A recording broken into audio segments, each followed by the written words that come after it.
Hello, this is Rock 30, Bill and Jay's Excellent Podcast, episode number 6. Yes. Did you not know you didn't know it was Bill and Jay's Excellent Podcast? I didn't know the name of this. I mean, I just met you guys. Well, it is an excellent podcast. So. Just so you I'll know. take the word for it. And so we've got a very special guest with us. Yeah. Well, first of all, I'm Billy Quinton. I am Jay Odo. And we're excited to finally have John Ratcliffe join us. We've promoted it at least 6 times. Everybody's in like, podcasts. you're lying. Yeah. You've not had When that. are you ever having John? Because here's the deal. Here's what happened. I don't want to start on a negative note, but I'm going to. Okay. Great. So John has these, I'm just going to say it, weak excuses for not being able to do our previously scheduled podcast. And I'm going to list them here, right? The first one is, Billy, I can't make it. I'm sorry. I have to address 200 Republican House members on the Foreign Intelligence Act. Okay, fine. Well, whatever. That's obviously BS. Yeah, I mean, that's could you imagine clearly- trying to pull that one? Yeah. Foreign Intelligence Surveillance Act. Surveillance Close. Act. okay. Foreign Intelligence Surveillance Act. Oh, that makes it better. Okay, so then the second time was to meet with the Prime Minister of, is it Kazakhstan? Kurdistan. And it was asked by Donald Trump to go do it. Which you have no idea where Kurdistan is. Oh, it's near one of the other stands. It's near Pakistan and Afghanistan. It's got to be around one of those places. But you were in D.C. and you had, and so John had to go do that. And I guess my question is, you can't reschedule those because we're legit. We got 4 cameras, and I don't understand how the Kazakhstan or Kurdistan, is it Kurdistan? Kurdistan can't just do it the next day. Did you tell the Prime Minister of Kurdistan that you were missing this show for him? I did. I wanted him to feel special. But one thing we do have to say is you have been asked by Joe Rogan to come on his show, but you are here tonight. That's right. We got him before Joe Rogan. Not today, but yeah. Right. That was another time when you now were out we'll of the try country. to get this back on the road. Okay. But as most of y'all know, John Ratcliffe. Everybody, you know, and if you don't, you know what John has done in his incredible career so far. He's been he's an attorney, but also was the mayor of Heath. Then he was our U.S. House representative, during which he worked closely with President Donald Trump when Trump was elected in 2016, and then named by Trump the Director of National Intelligence in he stepped down then in 2021. Still involved with our country's most sensitive dealings, which include national security, cybersecurity, election fraud, just to name a few things, and meeting with prime ministers and blowing us off. And so, but we do want to welcome you to the Shack. Thanks for joining us. Thank you Great so to be much. here. Yeah. This is fancy. Is this already like Fox News? Is it so exactly. close? This yeah. is nicer. This is a lot nicer. Okay. That's right. And it's probably going to get hot in a minute, too. So enjoy Now, that part, if a too. stiff wind blows up under the table, just so you know. Yeah, I'm not sure you were going with that. But, No, you didn't say the place is leaning. right, that's true. It's solid. That's true. Don't worry, it's solid. So I want to start out with kind of tell us what you're doing now, because I think a lot of people ask that. They know a lot what you've done. We're going to talk about that. But what are you doing now, and why are you flying to D.C. so often and blowing us off? So, everything that I'm continue to do now that I'm out of the government still is at the intersection of national security, intelligence, and technology. And so I consult with companies in those spaces. I serve on 7 or 8 different boards. So I'm on the board of a drone company. I'm on the board of a gun manufacturer. I'm on the board of a cybersecurity company, and 2 artificial intelligence companies, a crypto venture capital firm. Wow. So those kinds of things. But as you talked about, everything that I've done and continue to do, I want to be in a position that if I went back into the government, that I would be able to help the warfighter and improve our national security posture. And so, all the companies I work with are American companies, and, I'm trying to help different companies with technologies that will ultimately help our men and women in uniform. And so that's primarily my focus. But, I'm involved with politics as an advisor, behind the scenes, and some at some point might return. That'd be great. That's down the line too. What we're going to talk about. Yes. Okay, I want to go back to the beginning. Okay, to the very beginning. Earth was just a no. That's too far back. Too Okay, far. yeah. You were born. I didn't realize you're from Illinois. That you were born in? Well, but I got to Texas as fast as you could. could. How quick did you get to Texas? I came here when I was 20. Okay. I had All right. graduated college early and came down to law school at the age of 20. Oh, that's right. You went to SMU. For I went to SMU Law School. I went to Notre Dame undergrad. Okay. Graduated in 3 years and then came here and then graduated law school when I was 23. And, Wow. And Texas is home. And I was wondering, okay, we're going to go to high school here in a second, but also let's go to your law degree here in a second. I want to go back to Carbondale Community High School. The Fighting Terriers is who they are. And we got the logo. Oh, here we go. Better than best. Is that the Carbondale Terrier? Is that the least intimidating mascot ever Why, in the history? Why the Terriers? What is the Terriers? Listen, I'm only going to take so much flack from someone that went, a broadcast game for the Rockwall Yellow Jackets that are orange. That are orange. And this is their signal, is a pinky. That's a very good point. It's a pinky. So yeah, of all the fingers, the Yellow Jackets have chosen the pinky as the. So that's a good point. That's a very good point. Man. So what were the other option? The porcelain rabbits, was that one of the options for mascot? Yeah. I like the Carbondale Poodles. The poodles. A little more yeah, fight, yeah. I think, than a terrier. Let's go back and let's see how much you remember. Main rivals. Who were your rivals when you were growing up? The big rivals for the Carbondale Terriers was the Murfreesboro Red Devils. There it is. Much better. Oh, the chant is Red Devils, Dead Devils. Just so if you really want to. Love that. You do remember Love that. this, yes, so the yes. Terriers are fighting the Red Devils. Who's going to come out on top on that one? And then also had on here. You guys do Oppo research, I Dude, see. Oh, we do. I'm all in. We're all we in. also are into intelligence. Right, ourselves. exactly. Okay. We're going to tell you a few things. okay. Yeah. Okay. It's all on the internet, John. That's So- where you find it all. It is. I looked up Carbondale, obviously. And so, let me turn off my sound on my computer. That was me. And you're probably the most famous alum from Carbondale, okay? Which is cool. Very cool. I'm not from my high school. Are you? I mean, I went to Lampasas. I'm not the most famous. Are you the most famous from Garland? I am not. Okay. But there's another one. Ben Falcone is from there. Now, people probably don't know his name, and you didn't know who he was I don't when know I brought who it he up. is. But he's a comedian. He's on all these, a lot of movies, but he is Melissa McCarthy's husband. Pull him up. I gotta say, I try to remember. It sounds like he married someone famous. I think that probably was would gonna be say, true. he married into it, is Yeah, what he he married into it, but he does apparently do writing. But anyway, when you look on the Wikipedia thing, Ben Falcone, Falcone.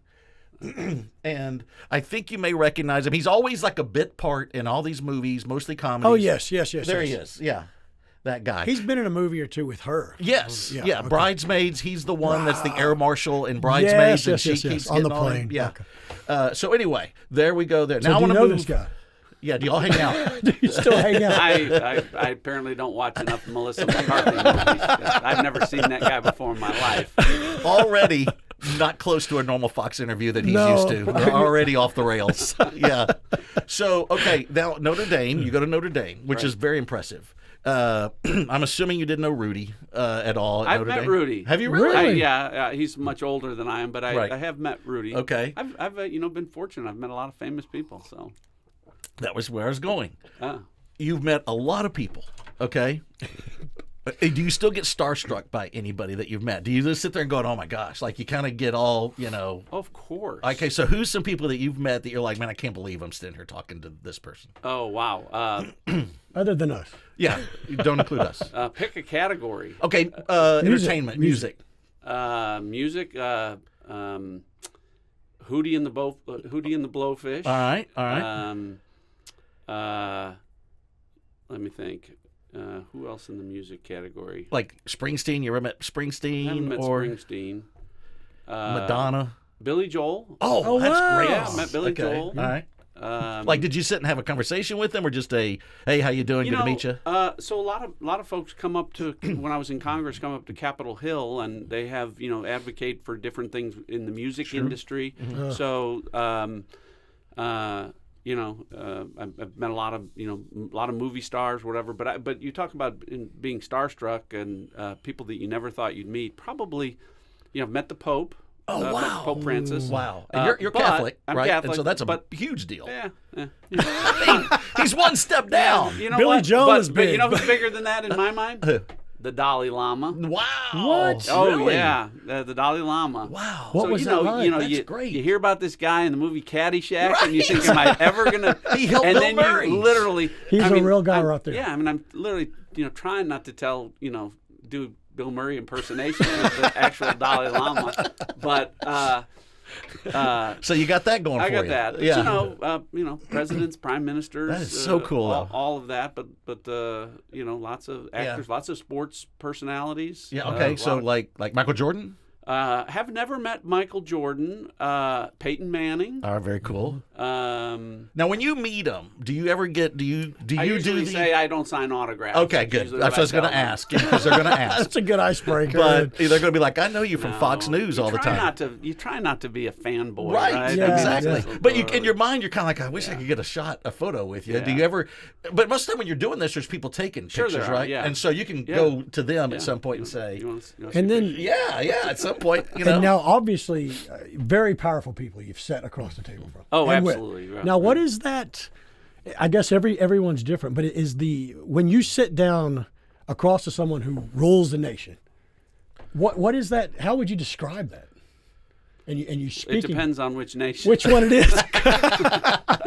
Yeah, Liechtenstein, not a big deal. Yeah. Yeah. Is the demeanor, I guess, always very serious? Yeah, it is, and those are actually easier because you realize that you're in an important position.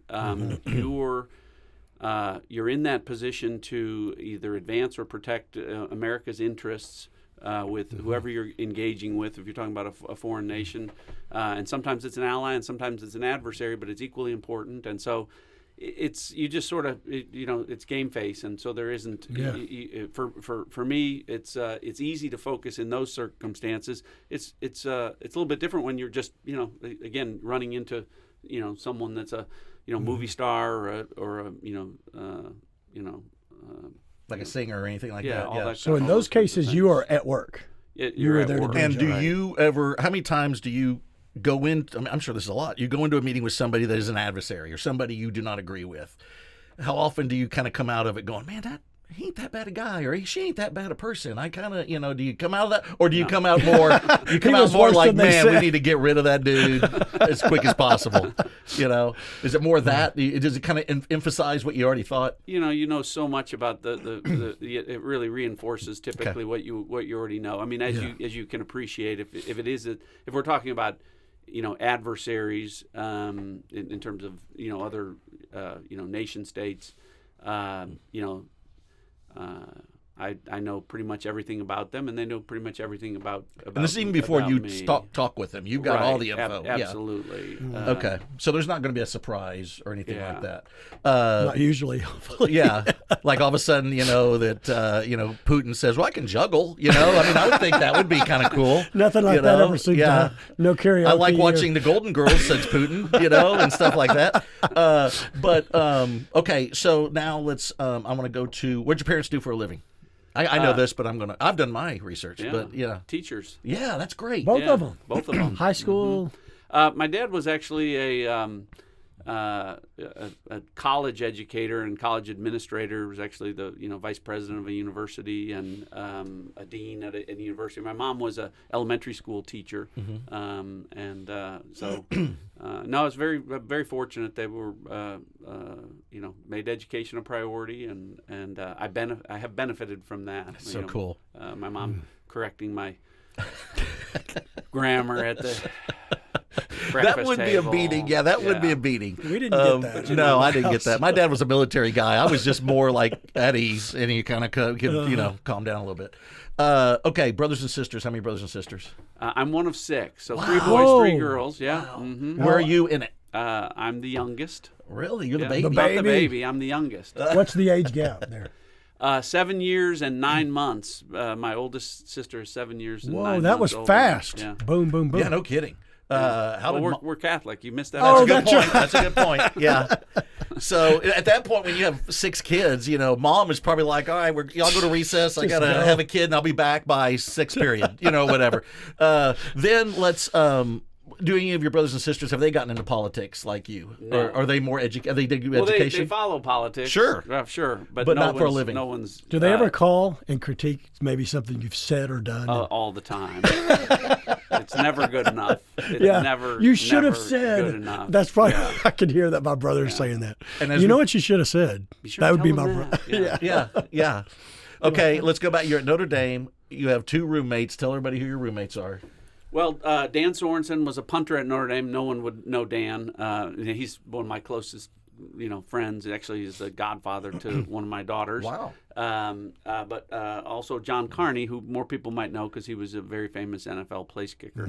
For years. Years. With the Played for lots of Chargers, teams. with the Saints. Yeah, and then I didn't realize he was with the Giants and Buccaneers. He kind of bounced around a little bit. But Well, yeah. he was in the NFL for 23 seasons. Yeah. And still has a lot of NFL records and, played in the Super Bowl. Was all pro several times. Was he with the Saints or the Giants when He was with the Chargers. The Chargers? And they lost to the 49ers. 49ers, in the- okay. in the Okay. Wow, that's Super Bowl, 94. which I was at with as his guest. Oh, so, that's cool. Yeah. Yeah. See, we've already had 2 guests that have gone to Super Bowls. Remember, Tally went to the Super Bowl 10 and Super Bowl did. 13 with the Cowboys, and so now you've been You're at, adding to the- you're at Super Bowl 29. That was Super Bowl 29. Yeah. I have not yet been. Have you? I've not been to a Super Bowl. I've been to World Series. I've been to but World I've never Series. been. I've been to Super Bowl Media Day. Oh, really? I interviewed. I'm going blank. The Steelers quarterback. Would you The- sneak Larry in? Bradshaw? No, later on, that had the long name. I'm going blank. I can't believe I can't remember names. He just retired. Ben Roethlisberger? Roethlisberger, yeah. Roethlisberger. My question to Ben Roethlisberger was, when you sign autographs, do you still write every letter of your last name? And he goes, oh, no. He goes, it's an R and then a scribble. And he goes, I go, okay. That was my question. So you're I got always to hitting ask. them with the hard. Yeah, everybody else is Hard asking hitting. about, why do you go off tackle on 30? I'm like, how do you do your autograph? Now, So- now, John, at why Notre Dame?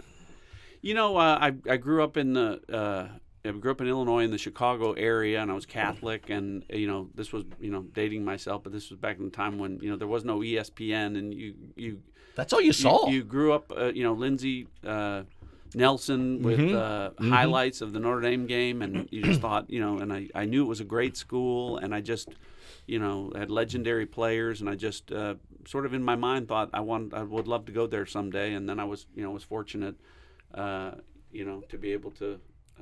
And you always knew. Were you thinking law right away from high school? I always, from the time I was little, I was, fortunate or unfortunate. My dad would say, I didn't know what it meant at the time. He was like, Johnny thinks like a lawyer, and I would think like, is that a good thing or not?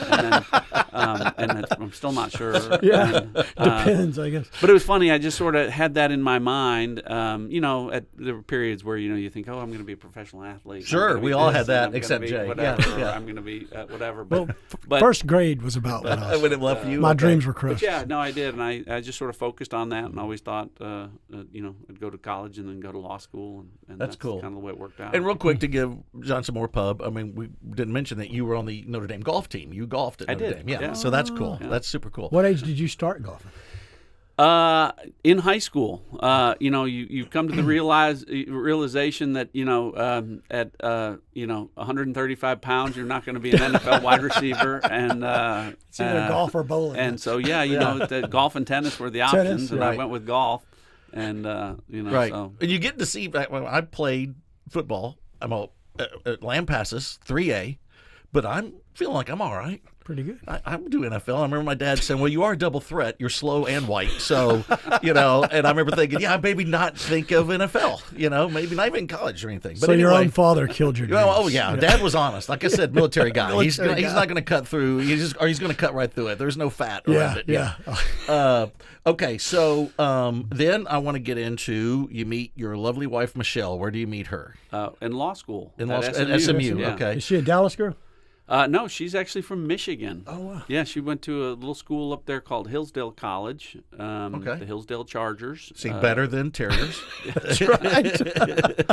I don't think it gets worse than No, the Terriers. no. That's No. Yeah, we got one of those California schools is the I think it's the Cal Irvine They are anteaters. anteaters. And then you have the you got banana the slugs. Yeah. Yeah, see? Cal Long Beach. Terriers There's is the like- banana slugs. That's true. Terriers is Yeah, terrier would probably, beat up a banana slug. I would think. And so, good point. Good point. So that's you've changed our mind about terriers. Okay, so I have a question about Michelle. Why, as I research things, and I've actually had the opportunity to, I do the logo for her law firm with, and so do the business cards. Michelle with one L. Yeah, Michelle with so one L. What is going on there? Why does she not use two L's like every other American would do? Is it really spelled that way? Is there something we need to be worried about that she decided to do one? Or was she like poor and couldn't afford another L? What was happening there? I think it was more she was poor or maybe her parents weren't exactly sure of the spelling. But it works. It works. It's kind of Michelle foreign with one L. French. Yeah, Michelle with one L. Yeah. And tell us about your family, your kids and all that. Michelle and I, fortunate, we're coming up on our 34th anniversary this year. Yeah. On St. Patrick's Day. Oh, wow. Yeah. But we have two daughters, Riley and Darby, and Riley went to Texas A&M and then to SMU, where she got a master's in finance, and she has got a fantastic job as a financial analyst for a company called West Brands, which you wouldn't know the name, but they do all of these celebrity liquor partnerships. So.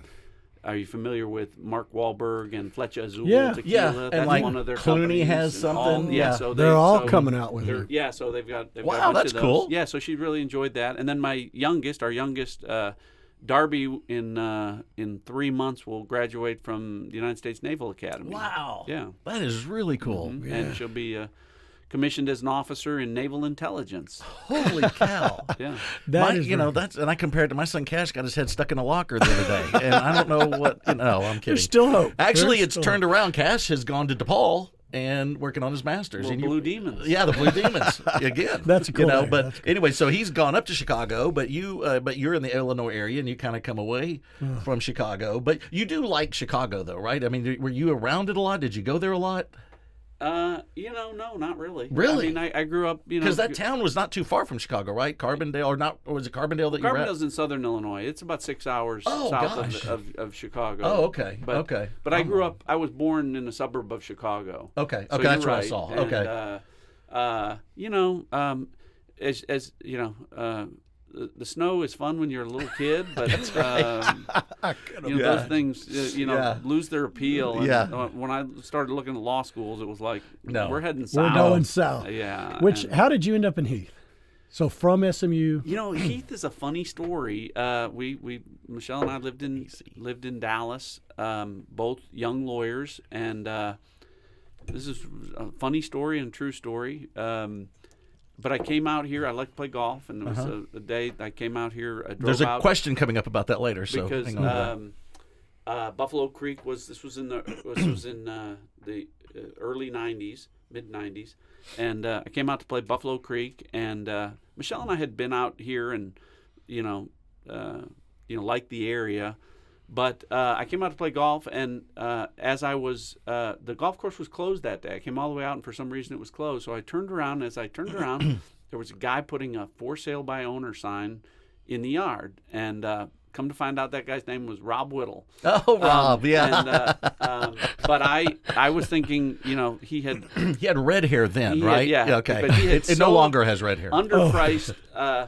this house that I thought, this guy doesn't know what he's doing. Right.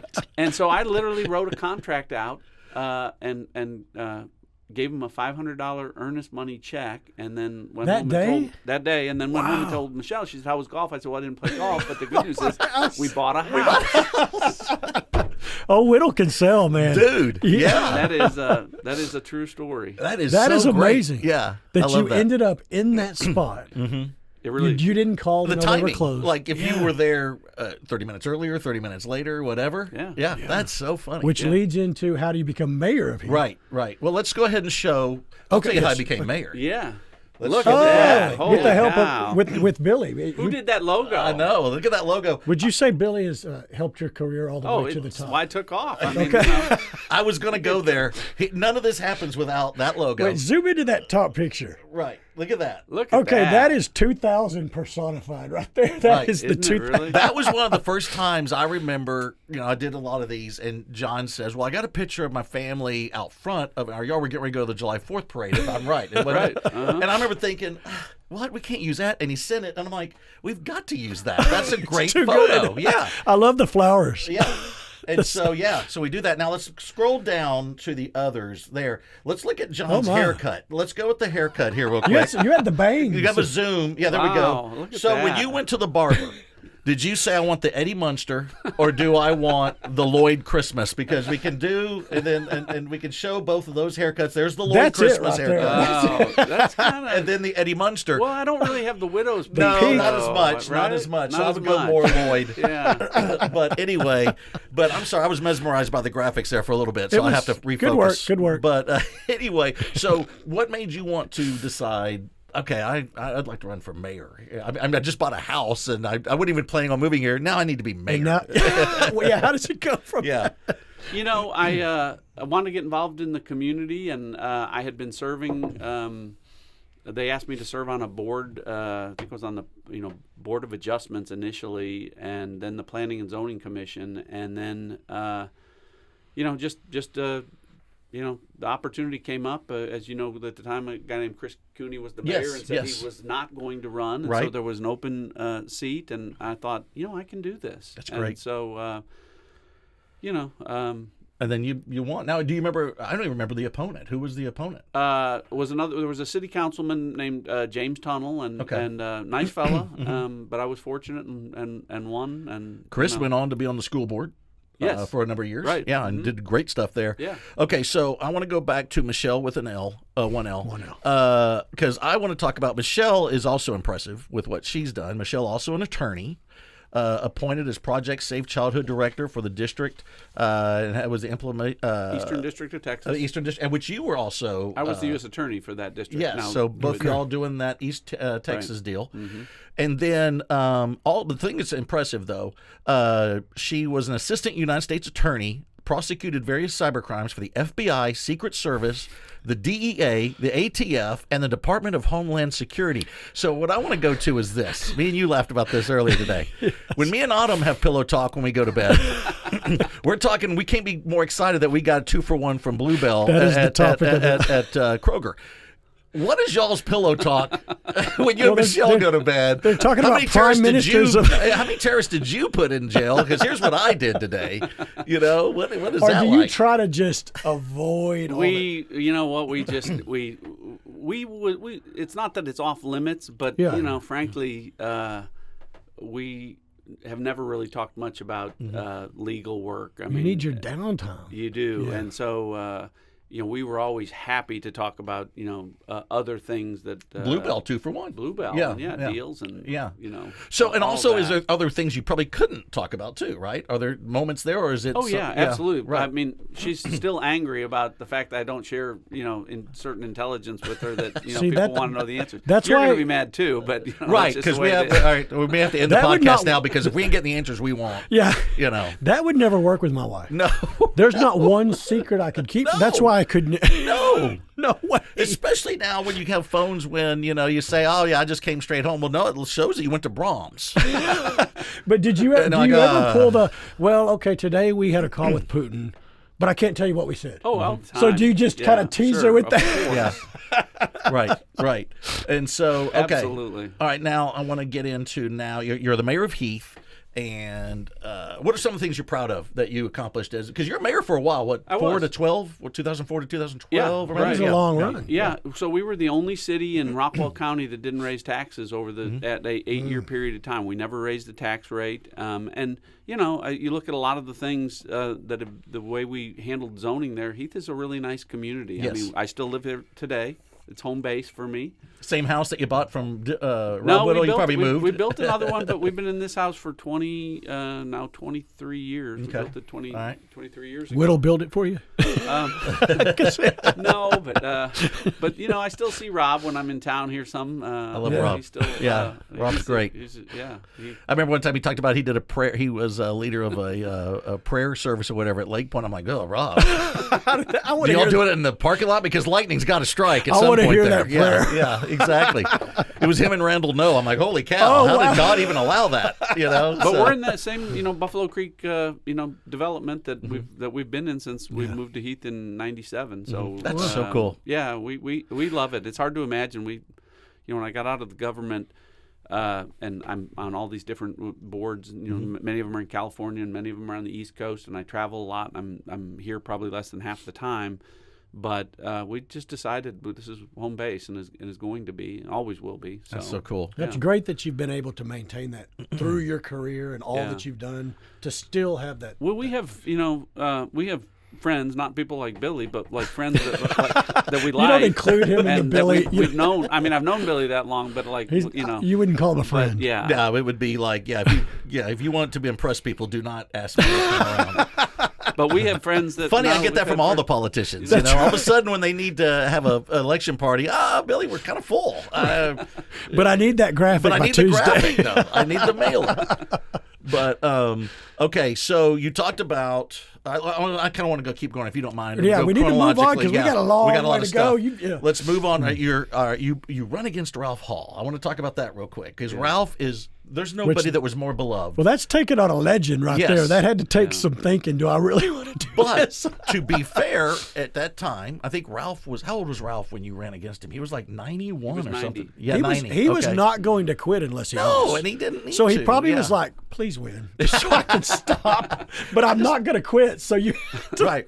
But I think a lot of people were at the point of it. We love Ralph and everything, but we probably got to start moving on to somebody else. And then John steps in, because Ralph had a lot of people run against him, and it was never close. Correct me if I'm wrong. It was like never an option. Right. Then John steps in, and John runs for Congress. And his logo is very similar to the Heath logo, except mayor's taken out and Congress is put in. But yet I didn't get any kind of payment for that. And so y'all can talk afterwards. So anyway. But how brilliant to use the Heath idea in that. Well, that's the whole thing. Use things that are familiar. That are familiar. And so, but then. Well, you know why that was? I'll tell you the real reason. You kid about it, but one of the things that I did was I decided to run. I filed with less than an hour left before the filing deadline. Wow. And nobody in Texas knew that I was going to do that. And so anyone that was helping me, what I didn't want to do was sort of, if I was going to do this, I didn't want to kick the barn door open for every horse that wanted to run. Exactly. And so the consultants that I were using were out of state because I knew that if someone got wind of this, that it would change the dynamics of the race, and so there was a strategy behind it. Again, I'll still pay you. No, we're fine. We're fine. He holds on to that. It's good. It's fine. I mean, the kids didn't get all the stuff they wanted to get. It sounded like you were kind of threatening litigation. That's the only thing I'm worried about. Yes, that's what I'm going to do. Can I'm you going to sue John Ratcliffe. Can you imagine telling it? Not that you have an attorney, right? Yeah. But I'd like to go after John. Yeah. Here's the case I have, and here's what I want you to help me with. They would say they would just punch me in the mouth and walk away. So, but it was at a time that to be perfectly frank, I think a lot of people were, I think Ralph probably needs to step down. He had been incredible as our representative. He's a great man. Yes. Even as a Democrat. And as you know, I eulogized him on the floor of the House. Yes. Oh, did you? Yes. When he passed away, and he was great after I won, and helping in the transition and all that. I just. I knew that someone was going to at some point, and we talked about it. Wanted it to be someone from this area, and I just felt like that I had something to offer at that point in time. And you did, and wanted to make an impact. It sounds cliche, but because of that, I also knew that it's one thing people say it all the time, and then they go up to Washington and they don't do anything. And I will say, it motivated me. From the time I got elected, it was like people have put incredible. I mean, put it in perspective. Every day of my life, as I was running, the second right-hand turn out of my neighborhood puts me on Ralph Hall Parkway. That's right. It goes past the Rockwall County Courthouse where there's an 8-foot bronze statue of Ralph Hall. You stay on that road, it'll take you past the Ralph Hall Municipal Airport. And as you all know, part of Interstate 30 now is Congressman Ralph Hall Highway. So this was not a race I was supposed to win. So you were getting all Right. these, the symbols were coming to you like, Yeah. What What am I doing? Yeah. I'm going against George Washington. I'm trying to defeat George Washington. Oh, I literally had someone say, like, you've got no chance. I mean, you're trying to take down Santa Claus. Yeah. It's just like it's not going to happen. You're hated just for running at that point. Yeah. Let's go back. But the point on that was when I did win, and I don't know if you're going to go back and talk about the race or Yeah, real quick, Okay, because you bet. I want to talk about in the primary. You get 29% in the primary, and he In- gets in the- 45 right. in the Republican primary. So he barely misses, not barely, but he's short of the majority. So you have to have a runoff. Right. What was and then John wins. I think I have down here 53%. 53-47. Okay, we remember What changed? that. What do you think What was changed it? the Yeah. win in that? Well, it was always part of the strategy. I mean, honestly, part No, of the I know. strategy was I knew that that there were going to be other people that would get 2 or 3%, and my thought was I filed on the very last day. There were 85 days from the last day that I filed until the primary, and my goal was I said, Ralph wins by 40 points every time, but he has to get 50%, and last time he had 58%. The next closest person was like 13%, so he was winning by 45 points, but he was 8 points away from a runoff. And my thought was, I think that that I can I think I can get 30% was my target. I said I think I can get 30%, and these other 4 or 5 people that'll run will get 2 or 3%. And if they get 20%, we're in a runoff. And really the numbers worked out almost pretty close. But there was a strategy involved. It wasn't luck. I mean, we had a design, and then I thought people will, then all of a sudden it'll be like, this is real, and like it's a real choice. I mean, a lot of people were like, we love you, but you got no chance, and I don't want to waste my vote and Right. whatever, and so my thought was if I get in the runoff, then I've got a really good chance. I've always said in all the campaigns I've ever been involved with, the incumbent in the primary seems to have a little bit more of an advantage when people are voting because they vote a lot of times. If they don't know about either one, well, things seem to be cool. I'll just vote for the same guy.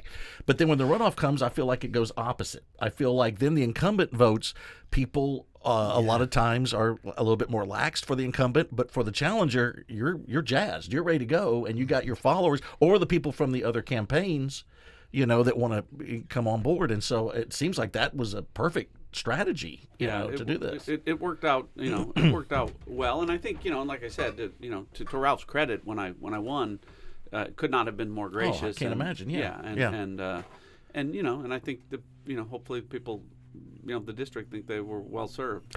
So you win the race, and Yeah, we don't want to make a mark on this. no, this table's very I'm thinking delicate. about your suit. I'm seeing the water pour off the suit.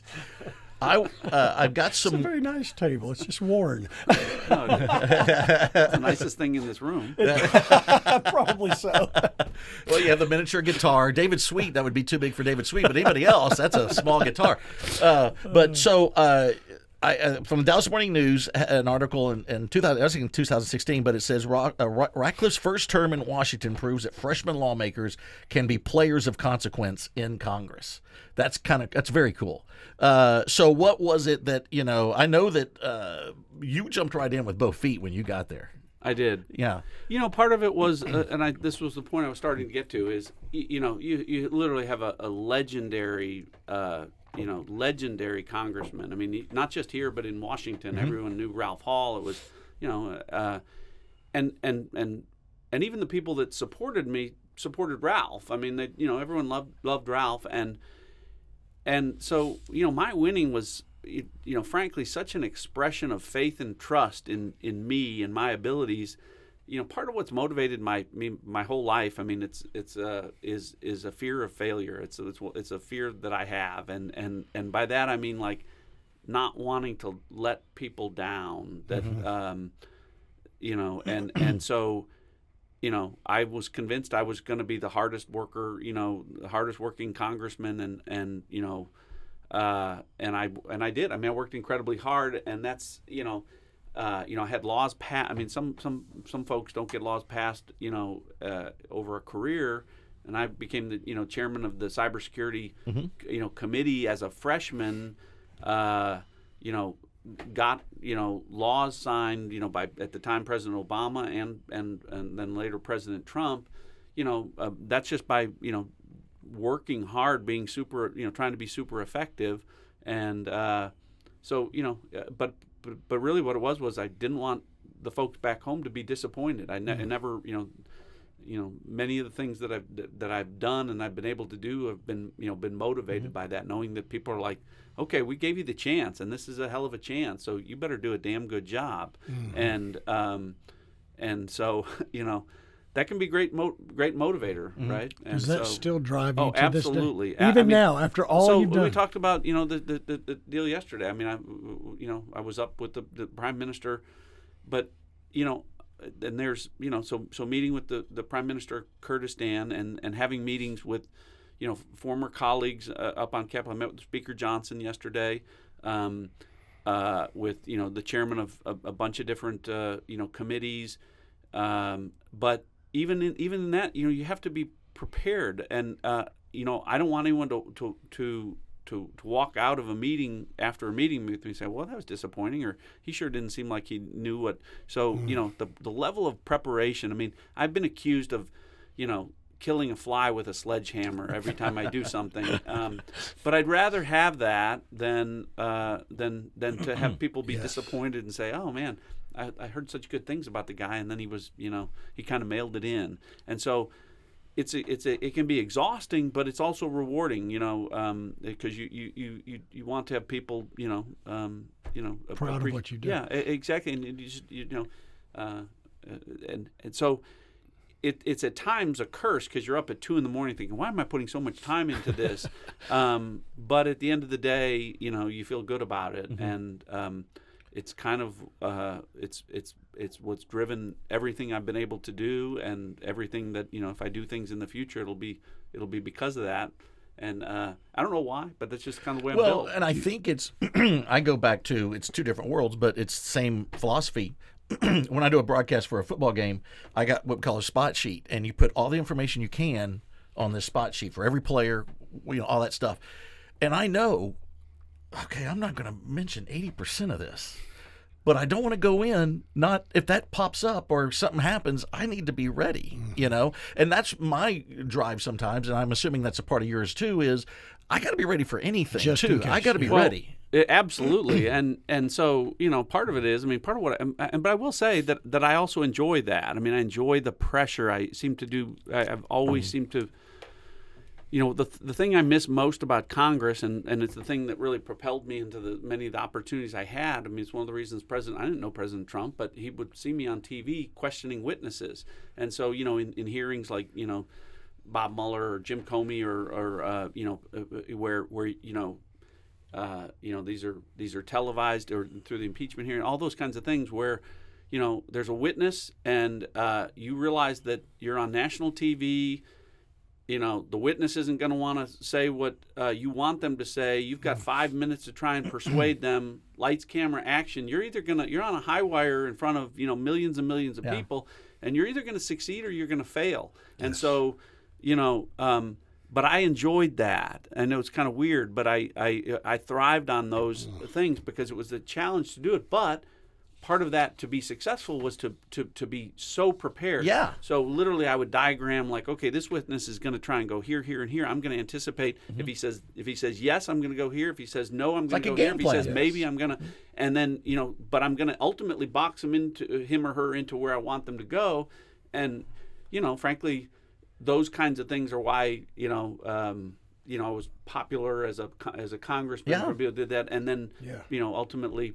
it's really one of the reasons why I ended up in the Trump administration was the president would see me on TV and say, "Man, I That's love great. That guy." We've got a great snippet of you doing what you do, which I love. This I think was 2019. You and Comey, Oh boy. your friend Comey. Oh, this is Comey?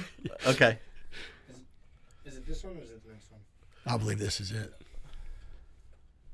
Very first line of your report. The very first line of your report says. That's Bob as Mueller. you read This is this Mueller. morning, Oh, yeah. as I'm the sorry. special counsel to provide the Attorney General with a confidential report explaining the prosecution or declination decisions reached by the special counsel. That's the very first word of your report, right? That's correct. Here's the problem, Director. The special counsel didn't do that. On volume 1, you did. On volume 2, with respect to potential obstruction of justice, the special counsel made neither a prosecution decision or a declination decision. You made no decision. You told us this morning and in your report that you made no determination. So respectfully, Director, you didn't follow the special counsel regulations. It clearly says, write a confidential report about decisions reached. Nowhere in here does it say, write a report about decisions that weren't reached. You wrote 180 pages. 180 pages about decisions that weren't reached, about potential crimes that weren't charged or decided. And respectfully, by doing that, you managed to violate every principle and the most sacred of traditions about prosecutors not offering extra prosecutorial analysis about potential crimes that aren't charged. So Americans need to know this as they listen to the Democrats and socialists on the other side of the aisle. As they do dramatic readings from this report, that volume 2 of this report was not authorized under the law to be written. It was written to a legal standard that does not exist at the Justice Department. And it was written in violation of every DOJ principle about extra prosecutorial commentary. I agree with the chairman this morning when he said Donald Trump is not above the law. He's not. But he damn sure shouldn't be below the law, which is where volume 2 of this report puts him. Boom. Love that. Golly. How great. That's Now- a guy right there that Mueller's sitting there going, ah. Now, when you do that, is that the equivalent of like some major play on the football field where you're just like, I killed it? You're yes. spiking the ball, Are you, literally, yeah. is what you're Do doing. You have, that do you, was the mic drop. Yeah, Yeah, exactly. The mic drop, you slam do you down know the thing. when that was it? That was it. I think you know when you do a good job, and that's part of it. But But and your that, passion and was it, there. It, Yeah. it is, and so that and I think that that comes through. But again, you realize, okay, I'm representing you're representing millions of people, Yeah. and there are millions of people rooting for you, and there's millions of people rooting against you, and so that's why the level of preparation and why but I so even watching that I get fired up about because. That really was in some respects you're performing, but like I really found that to be a reprehensible travesty of justice. That in a country where we have a presumption of innocence, they applied a presumption of guilt to the former president. And this is the impeachment trial, right? What is this? No, this was Bob Mueller, the Russia collusion. The Russia collusion. Yeah. Okay. Two years of work it took them. Right. Yeah. Right. Yeah. Okay. And then you also had a moment with the Hillary emails. I remember. Hillary emails. And that was the Jim Comey where I. That was Comey. Okay. Yeah. So, a question for you, and this is going to seem probably stupid, but we pretty much know what happened, right? That she broke the law. On the Hillary? Hillary emails. Yeah, Hillary, Absolutely. Yeah. Why does it seem we keep hearing, oh, we've got them. They're going down. It's going to be next week. But no one ever seems to get prosecuted. Nothing ever seems to happen. Right. That You know what happened I'm with the saying? dossier Yeah, deal, you keep, right? It's like you keep waiting, and then we've got proof, Yeah. but nothing ever comes of it. Right. Well, but the other side would tell you that it does because you see prosecutions of the former president, and so it's selective. But you're right. On our side, it's not. And when I say our side, I'm not being presumptive. I don't know your politics. You could presume. But no. I mean, in the case of Hillary Clinton clearly violated all of the national security classified, the Espionage Act with regard to classified documents, and yet she wasn't charged by Jim Comey. President Biden, recently everyone, heard from Special Counsel Robert Hur say the very same thing, that Joe Biden, deliberately, willfully withheld classified documents, met every element of the offenses, but wasn't going to be charged because he was a forgetful old man, and they didn't really think that a jury would convict him because they felt sorry for him being a forgetful old man, and so. But in the case of Donald Trump, you've got him going full speed ahead, saying, "Oh well, this would be an injustice. It would be a travesty if we weren't prosecuting him." And it's and so I share the frustration of people like you, and it's one of the reasons that you highlight those points in those kinds of engagements, and why moving forward, if I were to go back in, it would be to address those same types of injustices. And another unfairness. example that I always think about is we knew, and you tell me, but I believe we knew Obama and Hillary were bugging Trump's office. The narrative was how absurd that Trump comes up with this this idea that they're spying on his campaign. Well, now the acknowledgement is that they did. I mean, and I was the director of national intelligence. I saw all of the intelligence. I talked about and laid out the details of all of that. But by the time you get to it, and now the narrative is there, it's like, well, that's ancient history. We're that was back in 2016. Now we're in 20. Why are you still talking about that in 2023, 24? Or in 2020 when during that election? And so it was sort of like okay, well, yeah, that was a while ago, but now this is what's really going on is more important. And but absolutely, as the person with access, for a period of time to more intelligence than anyone in the country, the FBI, and I've said this, we talked about the abuse of the Foreign Intelligence Surveillance Act, and that's what they did, and did it to illegally surveil President Trump as a candidate, but do you think it would have? Right. Do you think? I always look at it this way. But they did, not people you know of. So there was a lawyer named Kevin Kleinsmith that pled guilty to lying to the court, but then got probation, for doing that, and misrepresenting evidence to the FISA court. But as opposed to trying to throw former President Trump in prison for 400 years.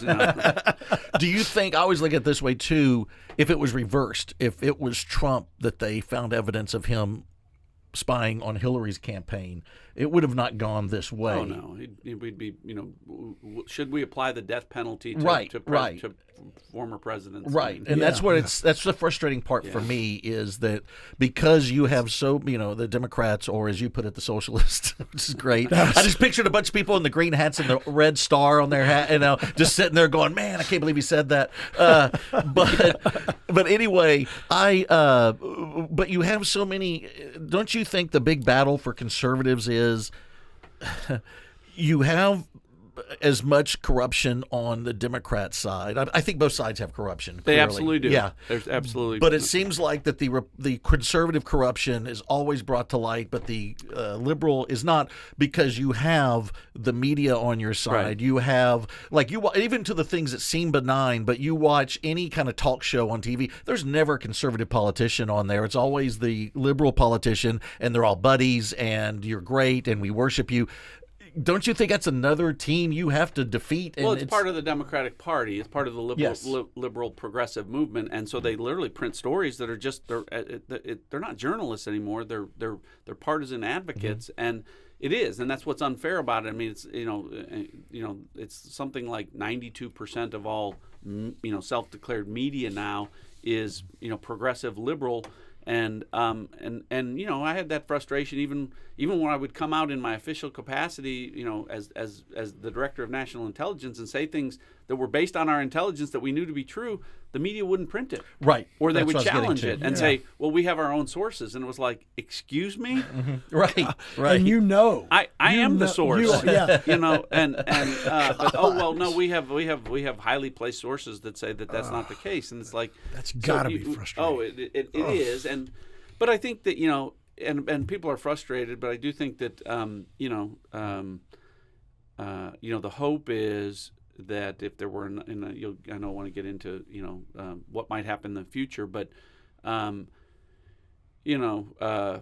think I was part of the Trump administration. I think a lot of great things happened during the Trump administration. I think that had there been a second term, consecutively, some of these things would have been addressed and could have been addressed. And the hope is that if there's a second, now interrupted term with the 4 years of President Biden in between, that these things can still be addressed. And I know that would be, because it's important. I mean, people have lost, they've lost faith and trust in the media, and they should. Yes. They should, because they're being lied to. It's information's being deliberately, willfully misrepresented, and it's to misinform the American public and the American voter, and that needs to be fixed.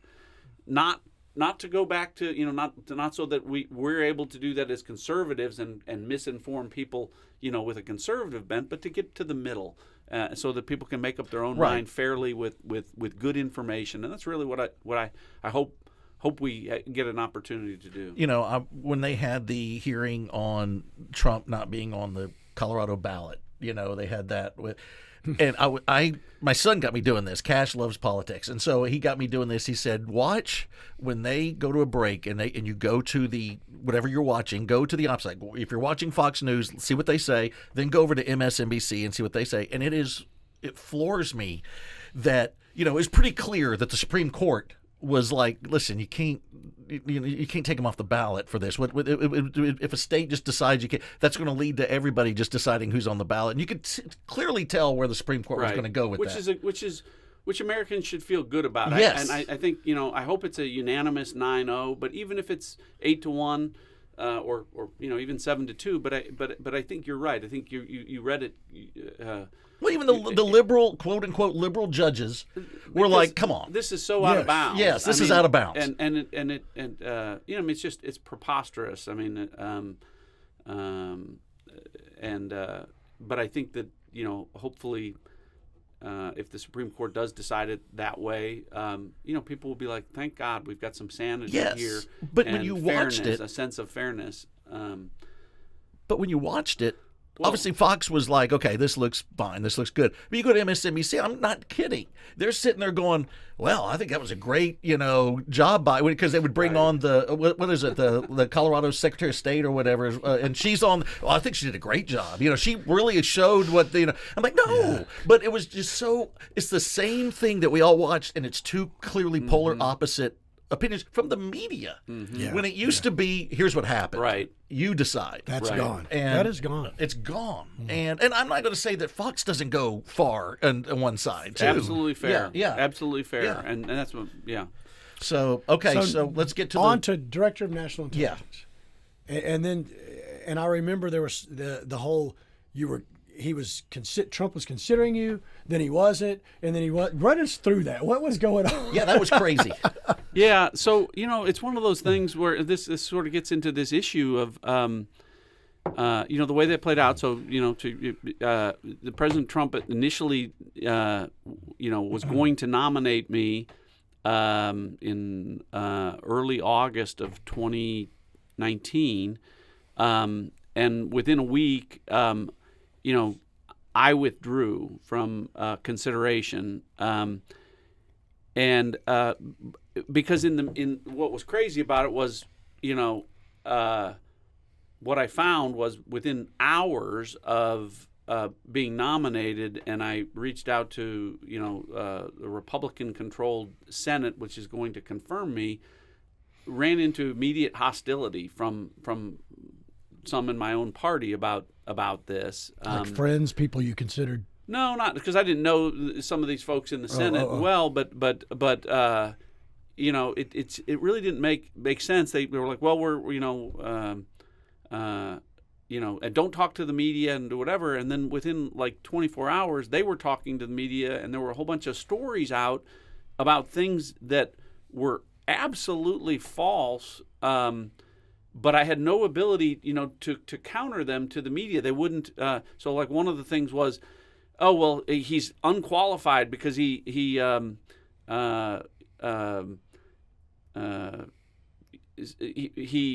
no national security experience. Right. So that was one of the things. Well, I had been the the chief terrorism prosecutor for the Eastern District of Texas, the director of anti-terrorism, and I knew that I had I didn't know the exact number of national security terrorism designated cases that I'd handled, but I didn't have access to any of those records or whatever. Well, it turns out, I mean, one of the reasons that I was nominated later and became was I got the list of the 34 national security and terrorism cases that I handled that the media was plastering that I hadn't done anything. Okay, I want to go back to because on your site they got onto you because they said, well, he's had stuff on his website that's not true. Yeah, and it was. It was. Yeah. And so another one was literally then at the same time that was happening, another story pops up and says he claimed he arrested 300 illegals in a day and he didn't. Well, and then they quoted sources saying we never heard of this guy and that operation, I don't even know who he is and whatever. It was like, okay, but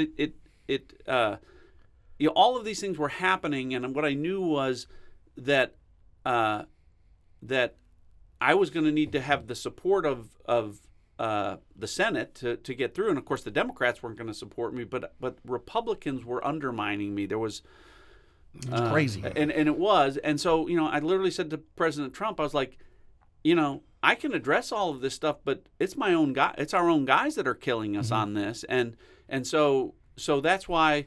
I needed time to put all that stuff together, and of course addressed everything, which was why he was able to nominate me later. Okay. Was, I got the Department of Justice when 300 illegals were arrested on that day. There was in the entire 100,000 people in the Department of Justice, one person was quoted on the press release. That person was me, but I had to get that press release. Those kinds of things that documented that everything that I was saying was accurate and true.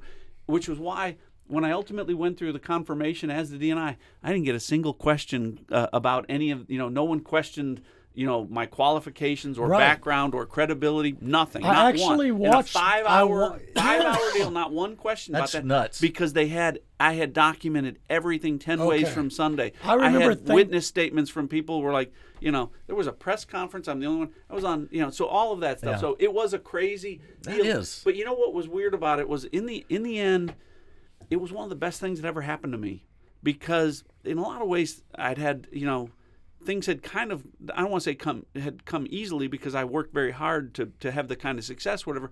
But this was like, I took every shot you could possibly take on a national scale. More Heath than you'd ever. And it was sort of like, and part of the reason I was like to President Trump, I was like, I don't need this. It's like, and I'm not going to get there with these guys undermining me, and we've got to basically regroup, and I've got to have time to to address all of this.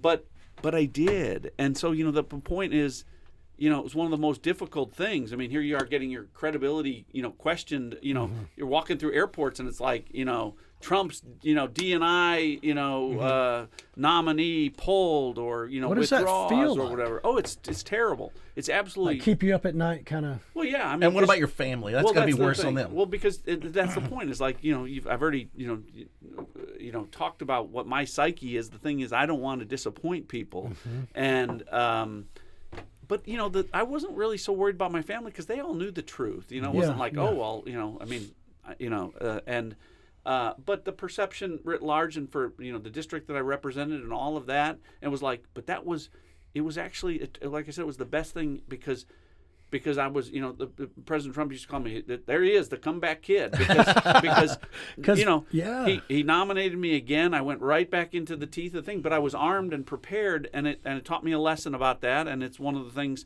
but it also was like, look, you sometimes, life isn't fair. You can take all of, all kinds of arrows, and you can either go into a shell or you can come out fighting, and I proved some things to myself going through all of that, right? I mean, literally, no one kind of gets nominated, then doesn't, then gets the nomination, gets pulled, and then gets nominated very rare. again. Yeah, I don't know. Very I'm rare. not saying it's never happened, but it was high stakes, and that's why when President Trump, nominated me again, it was like we knew they were going to come, but it was like I'm absolutely prepared, and was able to counter. Now, were there lots of stories saying, "Oh, it turns out that John Ratcliffe was telling the truth and everything was right"? No, that doesn't happen. No, but no. you know, but you know, I'm confirmed by the Senate to be the head of the intelligence community because they couldn't counter any of that. They knew it was all true, and now it also made me bulletproof going forward. It's like, look, you've thrown every dirty trick you can possibly you can. And I'm up for it. So bring it. So there's a strength in that. Absolutely, You're like, been through it. Absolutely, and it's why I'd go through confirmation again because it's like, okay, well, now I get to tell you how I was Bring right it on. about everything. Bring it it on. doesn't get much worse than what it was. I can do this. Yeah. Now, did you tell Trump, forget it, I'm out, I don't, or was it mutual? No, I told Trump. I I called don't President want Trump, and I mean, I think there was, the way it was,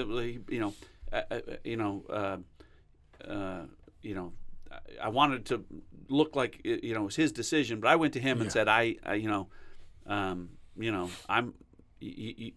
unless you can guarantee me these Republican senators that are shivving me, on this deal, are gonna, and of course, did he try to say you've got this? He did, and and maybe I shouldn't have pulled back when I did at that time, but at this point, all I know is that and it's one of the reasons that I have such a good relationship with President Trump was, he could have really lost a lot by putting me back up again if I would have failed, but it was like he was convinced, like, no, he's ready, he's gonna go into the mouth of the lion, and I mean I was ready to go and armed for bear. I think that was the thing is I was not prepared. I didn't expect that kind of assault within the home team and the media, and all of those things. But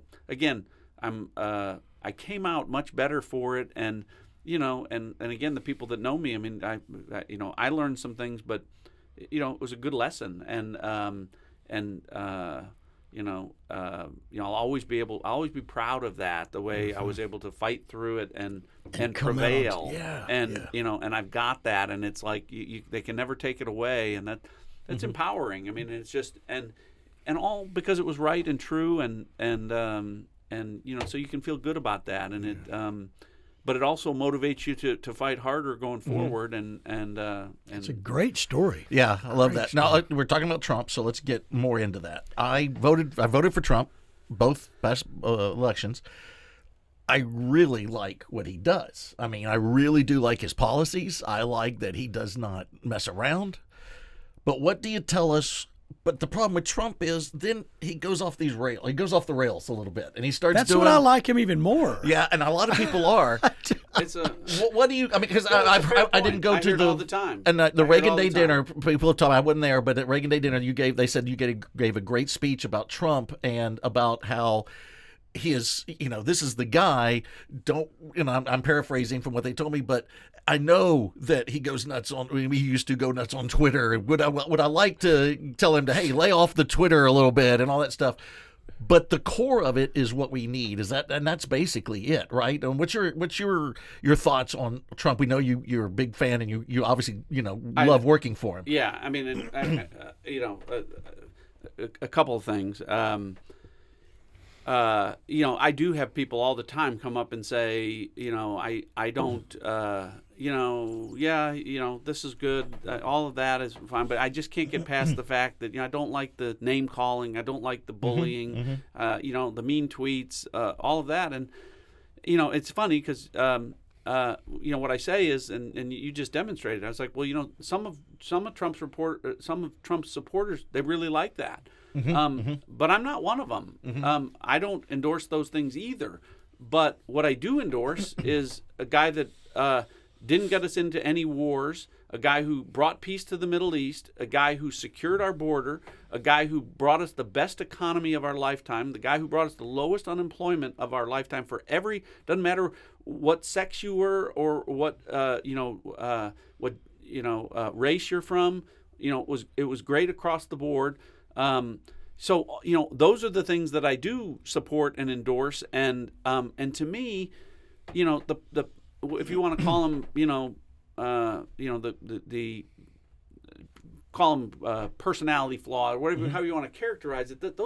Those pale in comparison to the really important thing. So, what's more important to you, mean tweets or world peace? Right. Yeah. And then and now you have a side by side comparison. I mean, look at the other guy. I mean, Joe Biden lost to the Taliban. He failed to deter war in Eastern Europe with Putin, and he essentially has funded a war in the Middle East by at the same time hurting the American economy, rebuilt the Iranian economy, and things that in the Trump administration no one had ever heard of the Houthis, Right. They weren't talking about Hamas or Hezbollah because Iran was too broke to pay those proxies to engage in the mayhem there. But Joe Biden rebuilt the Iranian economy, and that's why we have war. And we handed him peace in the Middle East, and he turned it into war. So, like, I get that, it's fair to have criticisms of President Trump, but people are going to have a binary choice, and it's just hard at times when, like we talked about this the other day, when he comes in and he does great things and then says, because I'm the greatest president ever, stuff like that. Like, he's got himself above George Washington and Thomas Jefferson. But I think he says it like, yeah, it makes me laugh. It makes me it's kind of funny. Yeah, it is funny. and he reminds me of my brother. Huge, cocky confidence. Right. But it's a likable confidence. Are you talking about Jim? Yeah. Yes. Yeah. We know It is. Jim. Yeah. And I will just tell you, I had the good fortune to walk into the Oval Office and brief him, almost, every day for a better part of a year and spend time with him or whatever. I don't know. He's so much about branding and it's hard to sit there and say you shouldn't do this when the guy's a media king. I mean, he's Good he's point. done things that no one has done before, and so like it might make you uncomfortable, or you might not have done that. It's not my personality. It's not my style. I wouldn't do that. Yeah. But he's. I will just tell you, I love the guy. He's and I've never known anyone that loves America more than Donald Trump. I agree. And I say that in terms of even engaging with the things that I'm watching this administration do, that they don't seem to care about that. I mean, his first question is always what's best for the United States, and how can we put the United States in a better position? All these things people criticize him for, making NATO pay their fair share, NATO countries pay their fair share. It's because he's like, they're taking advantage of the United States, and we're not going to allow that. And it'd be just like you'd be standing up for, someone in your own family or whatever. Right. And that's how he views it. He's very protective about, the United States, so they're not treating us well. And, people are like, well, you need to be more diplomatic. And it's just like, that's. So I have I have like I said, the good fortune to spend time with them, and it's why I hope that he's our 47th president, and I think the country will be better off if he is, and I the people that know me, for all the things that I've done that we've talked about, I wouldn't be saying that if I didn't believe it. Right, I mean, right. If you were going to draw it up differently, would you say, well, you wish you were a little more like Reagan here, and Yeah. that way you wouldn't be criticized? Yeah, all of that. But you got to take, you got to take the bad with the good, and there's way more good. And I saw how people prospered, but I also saw how he cared, and he's absolutely charming and funny. Is he and smart? So smart, so smart. The thing that amazes me is when he ran in 2016, when he's running the primary, he basically tells Ted Cruz, "Your wife's not attractive, and I think your dad was involved in the Kennedy assassination." He's throwing this stuff out there, and yet here we are, and Cruz is right there with him. It shows somebody that can has this personality or this common goal that, hey man, it's like anybody else. Somebody's insulted me before, but then when you realize, okay, this is where I want to go though. All right, fine, let's go. Let's do it. Let's just forget about that and let's move forward. Yeah. And I see him that way, where he also is the guy that is saying things that we've always wanted presidents to say. That's why I like it. Yes. That's why I like it. Jay, I couldn't agree more. I mean, I waited my whole life Yes. for us to have a United States president to stand up, as you should watch this stuff, and say, Yes. we're not going to give money to countries that hate us Right. anymore. Right. And he sent, our ambassador to the UN to say that to the world. And he got so much criticism for it, but so many of us cheered it. It was like, of course, this has never made sense. Why are we funding? And that was the people surprise of that election, was because there were so many people that were like, they probably weren't running around bragging about it, but internally they're like, I got to have that guy in office. We got to see what's going on. exactly I what was happened. one of them. And then even to the point when he's in the debates and he says to all the candidates, all y'all are bought. All y'all are got, I just love didn't that give because a we damn. all I think loved that. it, We yeah. all think that. And Well- so that is a good thing. We've got a little snippet of Yeah. Trump mentioning you. which Oh, okay. I always, what is that like for Donald Trump to say your name on national television? Do you say, All right, go ahead, Caden. I'm sorry, Sea Dog. C-Dog. Do you feel better this time around because you know what to expect? Well, I also know people that I didn't know before. I know now the smart ones. I know the dumb ones. I know the weak ones and the strong ones. I know tremendous amounts of people that I know will do a great job. But I was different. When I didn't like a job that somebody was done, I fired them, just like The Apprentice. I said, "You're fired. You have to go." What about some of your former officials? Do you see them being in this next cabinet? Mike Pompeo, for example. I don't know. John Ratcliffe? He's fantastic. I mean, he's a great guy. John Ratcliffe has done a great job. Dr. Ben Carson? He's done a fantastic job. So you're expecting them to be in your cabinet? Some of them, yeah. I mean, if somebody did a good job, I would do that, yeah. Hello, Rockwall County. This is your all-time favorite president. Love that. We're going to make a big action coming on pretty soon. We're going to have a big election, and we're going to make America great again. But you're with the man that's going to be helping me a lot, John Ratcliffe. He's a special guy. He's brave. He's brilliant, and just a man that's going to really help. And it's nice that you're all together. I love Texas. I love Rockwall County. And have a great time. That came from the Rockwall GOP, but that's a pretty good endorsement, I would say. Right. That's the part where you sit there and go, I got to have this guy back. How do you not love that? I know. How do you not love that? I mean, obviously you say nice things about me, but it's just his enthusiasm for, I mean, he's just. And his humor. Yeah. Funny. Yeah. I mean, he said it's your all-time favorite president, whatever. And He means it, but he's No being other funny. president has ever done that. No other president has come in and said, "Hey, I'm your all-time favorite." Yeah. Just throwing it out there. Yeah. It's so great. But and then you have the things, and the thing that's hard for a lot of people is the thing that caught him on when he said the deal on the TV show about women, and he was running, and you really thought, oh my gosh, when he said that deal about how he grabbed women and stuff. You're like, oh, the campaign's over. It's over. He can't win with that. And he still does. He kind of had a little dip. And then I think everybody's like, forget it. Let's go. Well, Let's go. We talked a little bit earlier about, maybe there's some flaws or whatever, but do you want people who are going to make our country better? Yeah. To me, it's like if you needed a special heart surgeon to save your life, and there was someone who was just the best in the world, and you knew you needed them to do what they needed to do, what they do best. But they're kind of crass. Yeah. Maybe a bad guy, whatever. Yeah. Do you still want him? No. Of course you do. Yeah, you do. And do we want someone that can make our families' lives, our communities' lives, our country lives better? Don't we do that for our teams?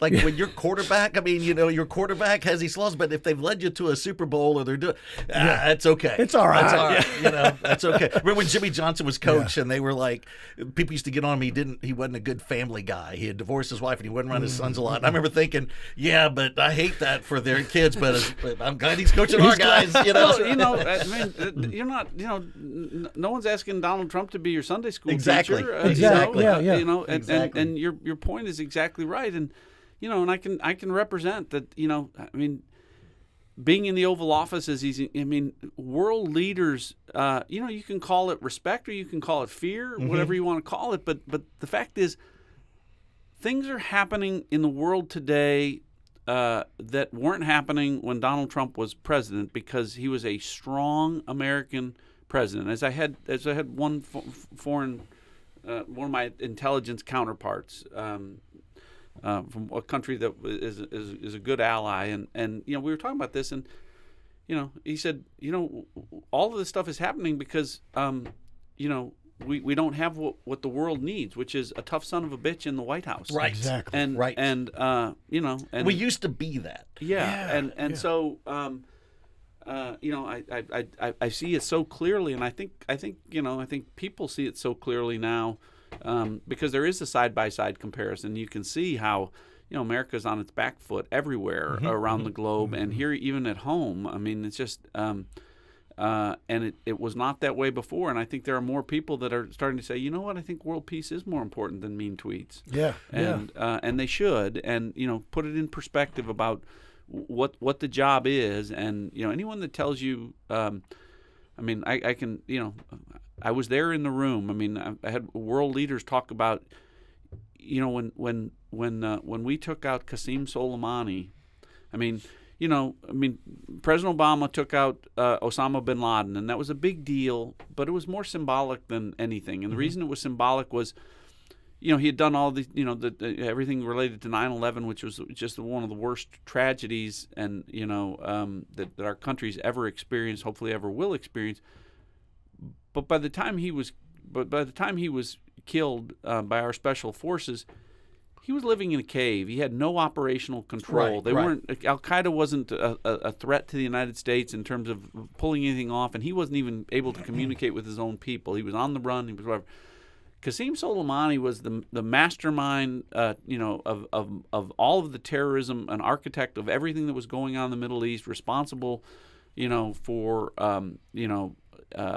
catastrophic injuries to Americans, hundreds of Americans in the Middle East, over the years, and was openly planning when we had specific intelligence that was openly planning attacks on U.S. forces, and the president took him out in a very public way, and one of the world leaders, told President Trump from that region of the world, said it was the most shocking thing I'd ever experienced. It was far more profound impact. But those types of things with Abu Bakr al-Baghdadi was the head of ISIS that the President Trump also took out. Those were things where when he talked to world leaders and said, you better do this or else, they knew he wasn't bluffing. And we don't have that now. Which is why we have 168 straight attacks before the United States even responds, because no one believes that we're going to respond. And and it's why our adversaries are on the move around the world in a way that we haven't experienced, and people are genuinely worried about. They're worried about a war in Eastern Europe, but they're worried about a war in the Middle East, and they're worried about the potential of a war in the Indo-Pacific if China moves on Taiwan, and they should be about all of those things. And they're worried about the people that are coming across the border, now in this country that weren't coming across the border when we turned it over to them. No, and one thing I wanted to ask, and then we got to get to the good stuff. The good stuff. Yeah. So when you were named director, does that pretty much mean there is no information off basis to you? If you want to look something in the 1940s, give us if I understand it right, director of National Intelligence is over all the other intelligence agencies. That so means FBI, all that over stuff. FBI, over CIA, all over that, the NSA, all of that. If you want to find out something from 1940s, I mean, it's all there's nothing that you don't get to read. Yeah. Now you can't be the way intelligence works is it's kind of like anyone that serves in the Navy understands. Is we talk about compartmented intelligence, and no one has access to all of the intelligence at once for a reason. It's just like on a ship, you have compartments, so that if there's a fire on a ship, you can close off that part of the ship. You have damage in that part of the ship, but you don't take down the whole ship. So you can only be read into a certain number of programs at a time, and then you have to be read out of a program and read into another program. But as the director, I had access to more intelligence than anyone, in the government, other than the president, who could be read into any program as well. Are there things that would freak us out? Oh, yeah. Like seriously? Oh, absolutely. Like scary? Absolutely. I mean, Okay. they Can scare you give me, one? but Can you give one? Yeah, just give us one. Nobody's One. watching. We have like 4 followers. Actually, I believe you. That's he could smell that out right away. I know. But so you have stuff that's Yeah, there's stuff that concerns me now, and if I go back, would continue to concern me, and that's why when I see things that are, so yeah, absolutely. So when we see things that, I'll say this, and I've said it before, my dad was in Strategic Air Command when he was in the Air Force, and so he got involved with a lot of stuff that he could not talk about. Sure. And I remember when growing up, him telling us, hey, there's certain things, if I tell you this or I say it to somebody, I'm in big trouble. It's treason, and it's all these kind of things. I could have we have some bad problems. But there was times he would say things like, I remember I'd be like, I'm worried about, this is during the 80s when it's the, Cold War and we're all kind of, facing off with USSR and all that. And I remember like, oh man, what if this happens? I remember him kind of going, don't worry about it. We got things, and all that. And that's what he would leave it as. Yeah. And he would also, I remember him getting a letter now and then that was declassified stuff. He would get stuff and things like that. But it was, I could never imagine, like he talked about, one of his jobs was survey or analyzing the satellite photos of the USSR.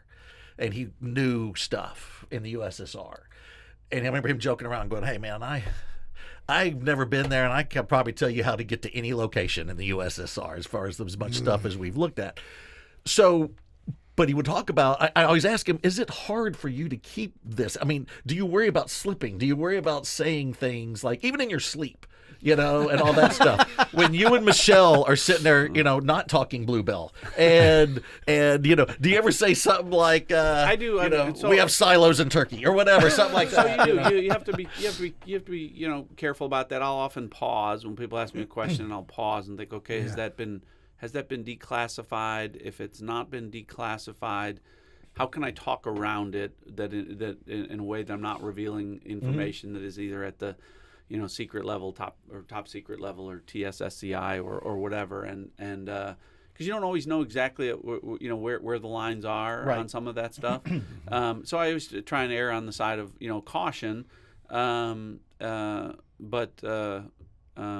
yeah, I mean, absolutely. He would one thing that he never talked about, but he hinted at, was the Philadelphia experiment with that whole thing, with the whole magnetic making things disappear and all that. And I remember watching or talking about it one time, going, we couldn't do that. And I remember him not saying anything, but like, you'd be surprised of things that have been the experiments we've had, things we've done, and that he would just leave it at that.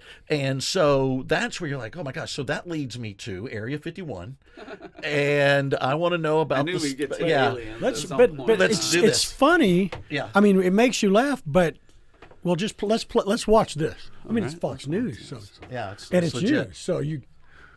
Can you tell us, have unidentified flying objects been seen?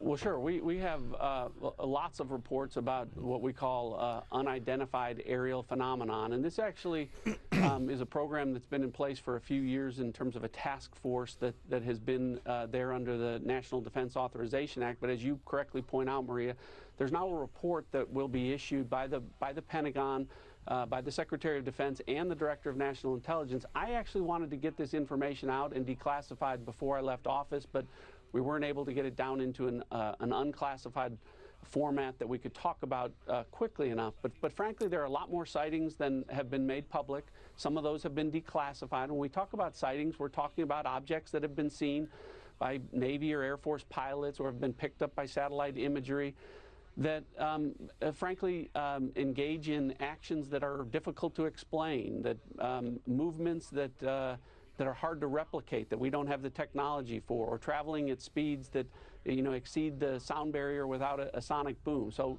in short, things that we are observing that are difficult to explain. And so, there's actually quite a few of those, and I think that information is being gathered and will be put out in a way that the American people can see. We always, when we see these things, Maria, we always look for a plausible explanation. Weather can cause disturbances, visual disturbances. Sometimes we wonder whether or not our adversaries have technologies that are a little bit further down the road than we thought or that we realized. But there are instances where we don't have good explanations for some of the things that we've seen. And, when that information becomes declassified, I'll be able to talk a little bit more about that. I love that laugh by her at the minute. Like, you're just going to leave it there? Like, This is it? This is what I'll we're doing? tell you later. So tell us, what do you think about Well, UFOs? I mean, I said all everything said. I But I can say. mean, do you believe, if someone said, do you believe beings from other planets or galaxies have visited this Earth, what would you say? Your opinion. Yeah, no, I mean, as I said in there, I mean, and this goes really to your question about are there things that concern you? Well, so I mean, one of the things that you're charged with as the director of national intelligence is to, inform the president as the principal intelligence advisor and other policymakers of the very best intelligence that we have, so that they can make decisions to keep the American people safe, right? And so it concerns you when you don't have good intelligence or have explanations for things that could cause you concern. And so, I mean, that really kind of goes to the point. And what I do, and I tried to be as transparent as I could there. And will again. I mean, there are things where we just don't have good answers for it. So, is it possible that China or Russia is ahead of us on? So when I say things that we can't explain, is objects that appear to defy the laws of physics, that have capabilities or technologies that we don't have, and we don't think that we are going to have anytime soon. And some of those are based on actual U.S. servicemen that have seen it, but some of it is stuff that we've picked up on radar. Some of it's picked up on satellite. I mean, you're talking about things that appear to have transmedium properties, being able to go sea to air and back easily in a way that we can't replicate. So.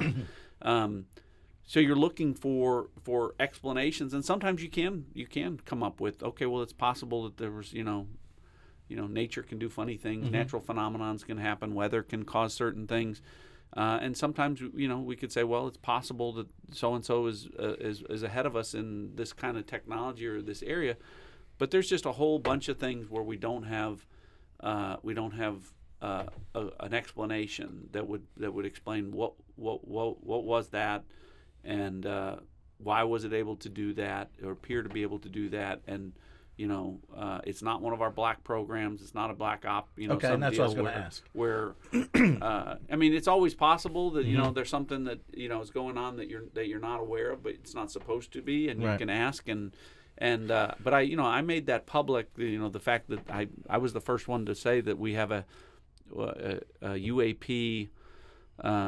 Which probably people call UFOs, but UAP. Why did they change it? Force. Because UFO sounds crazy. Yeah, maybe. I don't know. But we wanted that because we wanted sailors, soldiers, airmen, and Marines to report these things. A lot of people were reporting because they thought people would think they were crazy. I saw this and be like, okay, well, we're not going to put him up in a $60 million aircraft. Right. I mean, and so but at the same time we want answers. And there have been occasions where we do find out that. For instance, hypersonics, the Chinese and Russians were further along than we thought they were. And that's now, I can talk about that because it's public. And it should concern you. It should concern everyone if America's adversaries have capabilities and technologies that we don't. Because if someone has capabilities that we don't have a defense for, then we're vulnerable. So that's what it is. But you even go back to World War II when Hitler's defeated, but they realized that Hitler was on the brink with all the technology with rockets and jets, that things were going to be different if this thing lasted a little longer. Right. And I think they were surprised that the advance that he had. So yeah, you can. So when do you know things? Like, people don't know who killed Kennedy officially. We know Oswald did it and all that stuff. Are there things I just saw a smirk on his face. I know. Did you see that? Do you know things that it. are solved, but you can't tell us are things that are solved? But why? Yeah, I think so. Okay. Why could we not know? Well, Well, I would say this. I think on the Kennedy thing, without getting into anything, I mean, one of the reasons I have to be careful is there are consequences, as you see, for disclosing classified information that has not been declassified or or can't be taken down to an unclassified level. I do think that the Kennedy. I mean, I think that if I think that information will come out.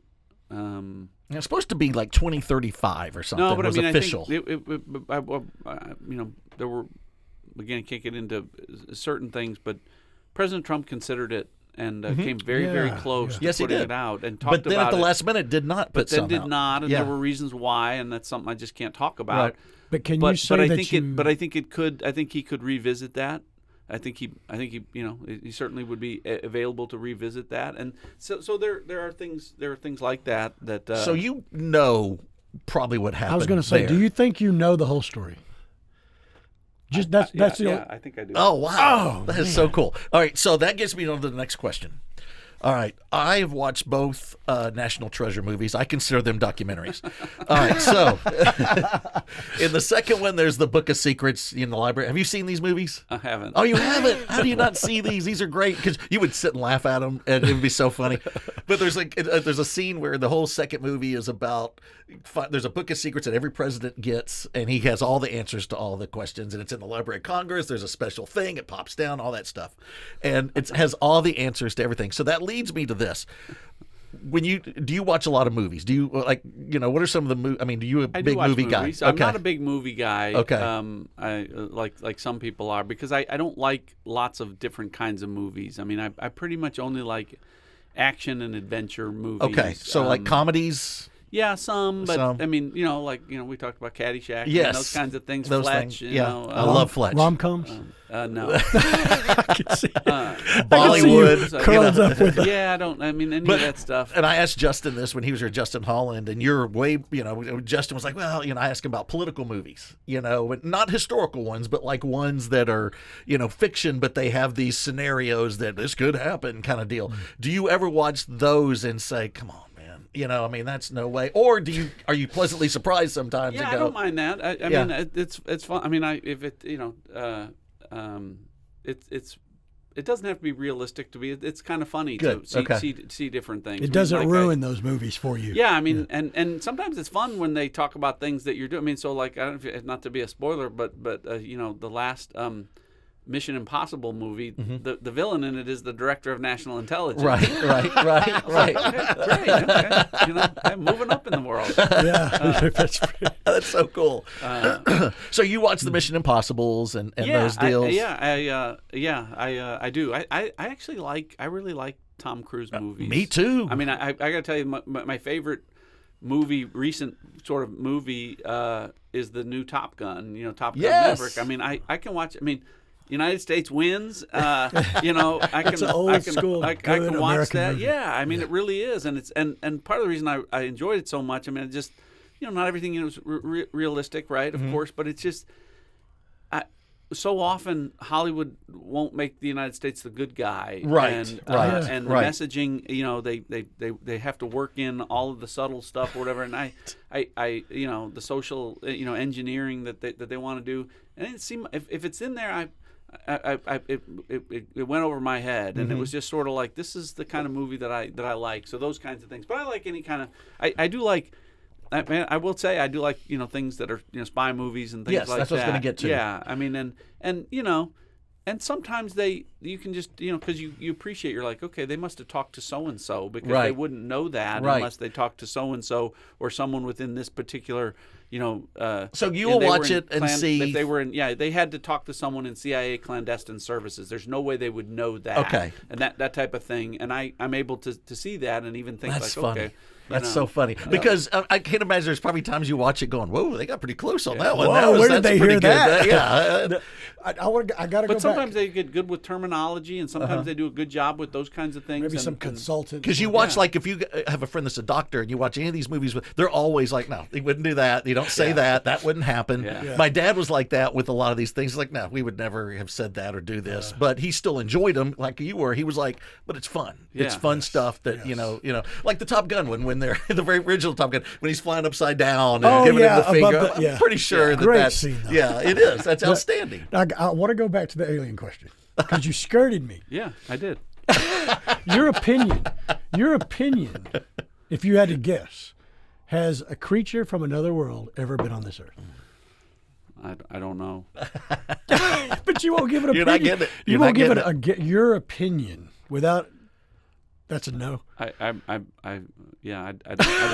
Because he knows. All right, let's He go knows. to some he will answer. Let's go to the Facebook questions. All right, let's see what we got here on because you know some of these boy. people. Yeah. Oh, Randy Jones. He's just going to jump right out and say it here. Would you consider running for the Cornyn Senate seat? As we know, he's stepping down and stuff. So, Well, I don't know that he's Or stepping up. down. Stepping up. He's yeah, trying to yeah. step up. Well, no, Yeah. he that wouldn't affect his ability Oh, to run. Yeah. okay. Okay. But here's the thing. You never say never say never, and it's not personal to John Cornyn or whatever. But I loved my time in the as a member of Congress in the House of Representatives. I don't know that the Senate would be any different. I don't know that it's any better a venue or format for me. And the thing is, and as much as I love being in the legislative branch, and it was a great experience, and I'm so grateful for it.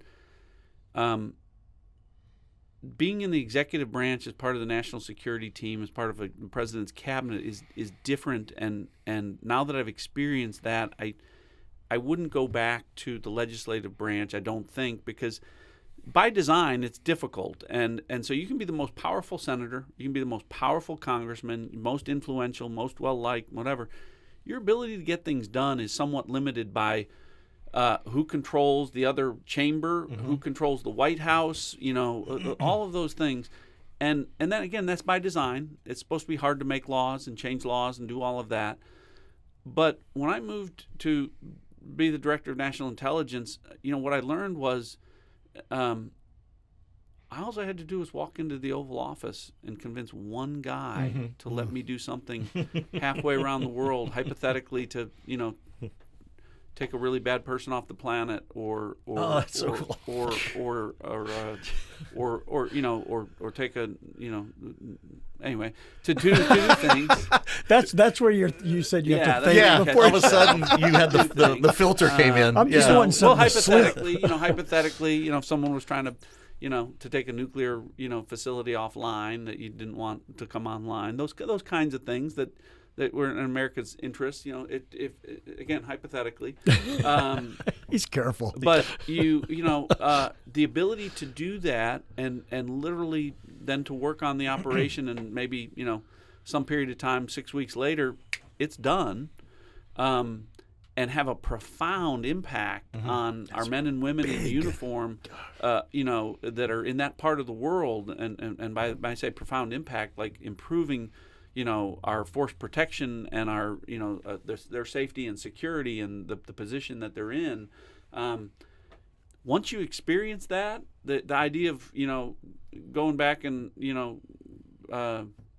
raising money and going to fish fries and, giving that. I mean, I kissing enjoyed all babies? that, I agree. but, I see what you're saying, though. But, Yeah. but it's just different. And so I just found that I really, I felt like, part of why I've done what I did was to try and make an impact in a meaningful, profound way.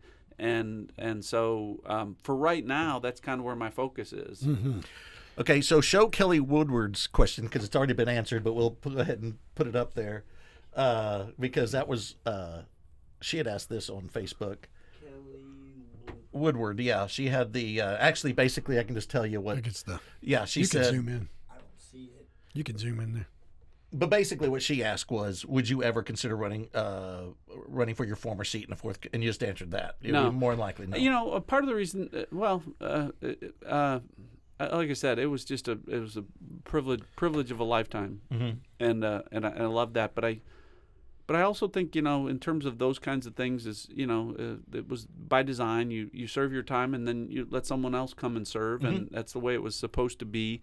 Some people have, and there are there are people that stay a long time, and I'm glad some of them stay a long time. But I was never built that way, and so I look at that as a chapter in my life, but not the book of my life. And if I wanted to go back, I think I could. But I say you never say never. Circumstances in life change, and if you felt like this is where you could really make a difference. but I'm just grateful people gave me the chance, and it gave me the opportunity, obviously, then to be a member of the president's cabinet, where I was able to serve, in a greater role, and that's why, if I had that opportunity again, it's easier for me to answer. Would I go back and do that or something like that? That answer is a little bit easier for me right now. Go to this is Dirk Nowitzki's dentist, Nathan Hodges. Oh, really? He's got a question. I know Nathan Hodges. Yeah. There he is. Oh boy. Who's better at golf, or you or Trump? This is another one he's got to dodge. Yeah. So I'll tell you. This is harder than the alien question. It really is. So I'll tell you a little story. So I had President Trump out to play golf here, and he was in town about 2 years ago, and had him out to Dallas National, which is had world number one Scotty Scheffler and and Tony Romo. Wow. And so we went out and played, and Trump picked the teams, and he picked world number one Scotty Scheffler, and because he is not going to lose. No. And then and so Tony and I, and Tony Romo is a phenomenal. I was just going to say, I hear he is just unbelievable. He hits the ball as far as pro, and really, if he had a short game, he has a great short game, but not pro caliber in terms of not Scotty Scheffler. So, we were coming up number 17, matches tied, and I hit a really good shot right over the flag, had about a 15-footer, and we're walking up, and Tony says to me, "You make this putt, and we're one up. We're gonna take this. We'll take these guys." And I said, "Tony, you don't understand how this is going to work. I'm going to cozy this putt up. I'm going to miss it. We're going to go to the last hole tied, and on the 18th hole, President Trump's going to win, and we're all going to be a lot happier." This is how this is going to go. And he looked at me like, because he's competitive. Yes. He's like, you're not. I was like, "Watch me." And that's exactly what happened. That is so but I will tell you this: the boss is a great, I call him a boss.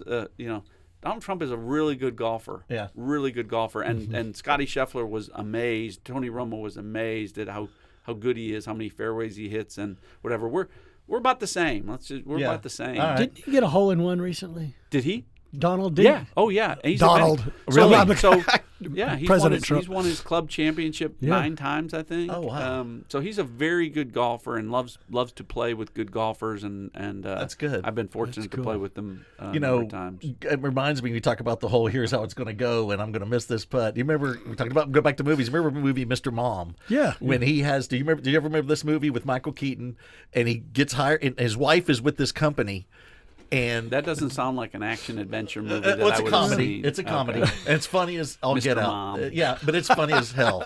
It's Michael Keaton. He's badass in it. And so, but anyway, his wife, his company, they're going against the boss, and they have an obstacle course, and he's killing the boss. And he looks over and he sees all the employees like, and they're yelling at his wife like, what is he doing? He can't. And then he sees it, and he has to pull a fake ankle injury so the boss wins. And that's when she was like, thank you, because life is a lot easier right now that you didn't do that, and all that. So now, one thing I want to go back to, you mentioned going into the boss's office and maybe, some back and forth on should we do this.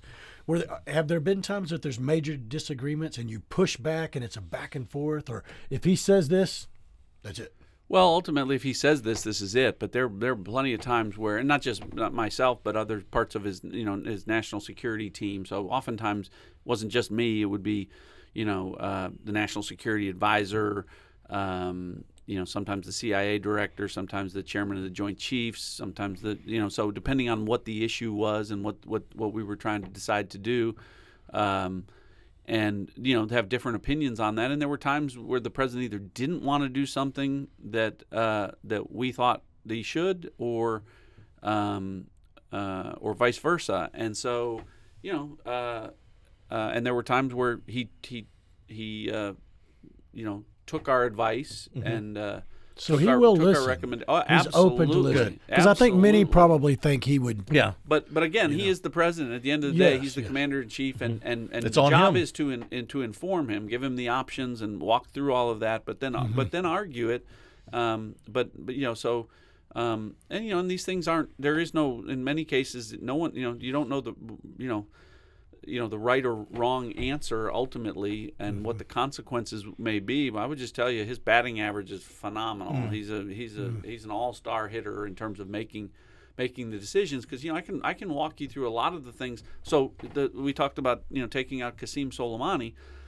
He was presented with a lot of different options, and one of them was not taking Soleimani off the planet. He wanted that option. He chose that option, and some argued that in fact. He was criticized by then candidate Vice President Joe Biden, saying you're going to start a war in the Middle East because of this. And instead, what we got was peace in the Middle East. The Abraham Accords happened because we took on the hegemonic Iran, and he did it in such a way that our allies, Arab allies, were like, we can count on the United States. They do have our back. We don't have to worry about Iran bullying us. So. Those kinds of things where he made the very tough decision that he was criticized for initially that absolutely proved to be the right decision. And there were so many of those, Well, because I look at it this way. I always bring things back to sports. But in football, there's two coaches. If you're at the end of the game and you just tied the game, or you're going to tie, you're just down by one now. There's the coach that's going to go for two. Let's go win this thing. And there's the coach that's going to kick the extra point, and let's play it safe, and maybe we'll get something later. I want the 2-point conversion coach. I want the guy that says, let's put our foot on their throat right now. And if this is a wrong decision, then it's on me, but we're doing it. But I would say this because, Trump says things intentionally to appear that he might be crazy, not crazy, but that he knows are going to get a reaction. It's like, oh my God, that's so irresponsible. Why would you say that? Or he wants that. Okay. But in terms of the actual decision making, it's always. That makes me so feel so much well better. reasoned and sound. And that makes me feel good. Well, the point is, look at the results. I mean, that's what I say That's to right. people. That's it's the like, thing. You sit there and say, what if he does this, or if he did that, or like, well, let's look at the record. I mean, point me to where it didn't work or where it was a mistake. Why? How come we weren't in any wars? But he says other things because he wants other world leaders thinking like, oh my God, would he really pull the Seventh Fleet out, or would he really do this, or would he? He's negotiating always, and that's where his business background comes into play. Is like he's always, he's throwing things out there, because he's ultimately negotiating, and he's very good at it. That's very interesting. good at it. We've kept you a long time, so we need to wrap it up. I want to wrap it up with very, very common subject right now that people are talking. Trump offering you a position if he wins. I'm hearing everything from Vice President, Secretary of State. A lot of people online want you as Vice President. Right. And then Secretary of State. And then has he talked to you about a position? No. Okay. He has not. Okay. We talk, but we don't talk about. And it those sounds things. like from that interview we watched that he has you on the front burner. You're a guy that he wants in there. I mean, we've talked generally just in terms of what I mean. I mean to make this sound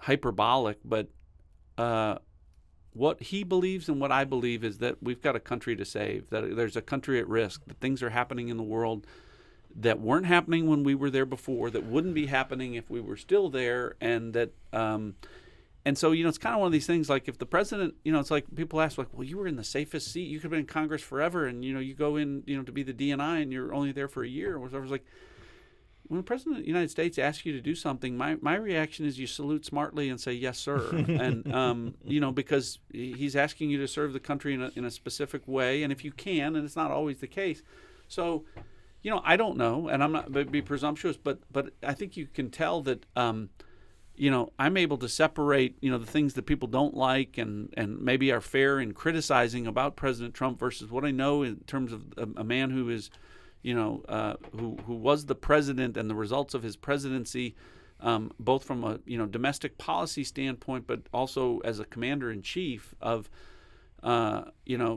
of our men and women in uniform, and I have great confidence in his abilities in that regard. And we talked about at the start my family.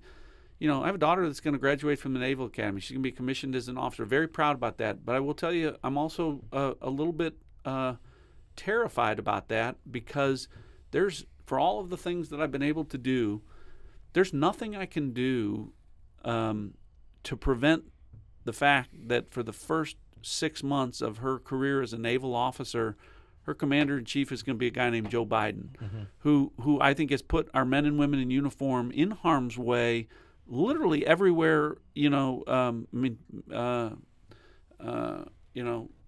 There isn't a place on the globe where our national security posture has improved during his presidency. I don't know anyone can argue that with a straight face. I mean, we talked about, the things that are happening in the Middle East, in Eastern Europe, and the aggression in the Indo-Pacific, and then even threats here within our own country at our own border.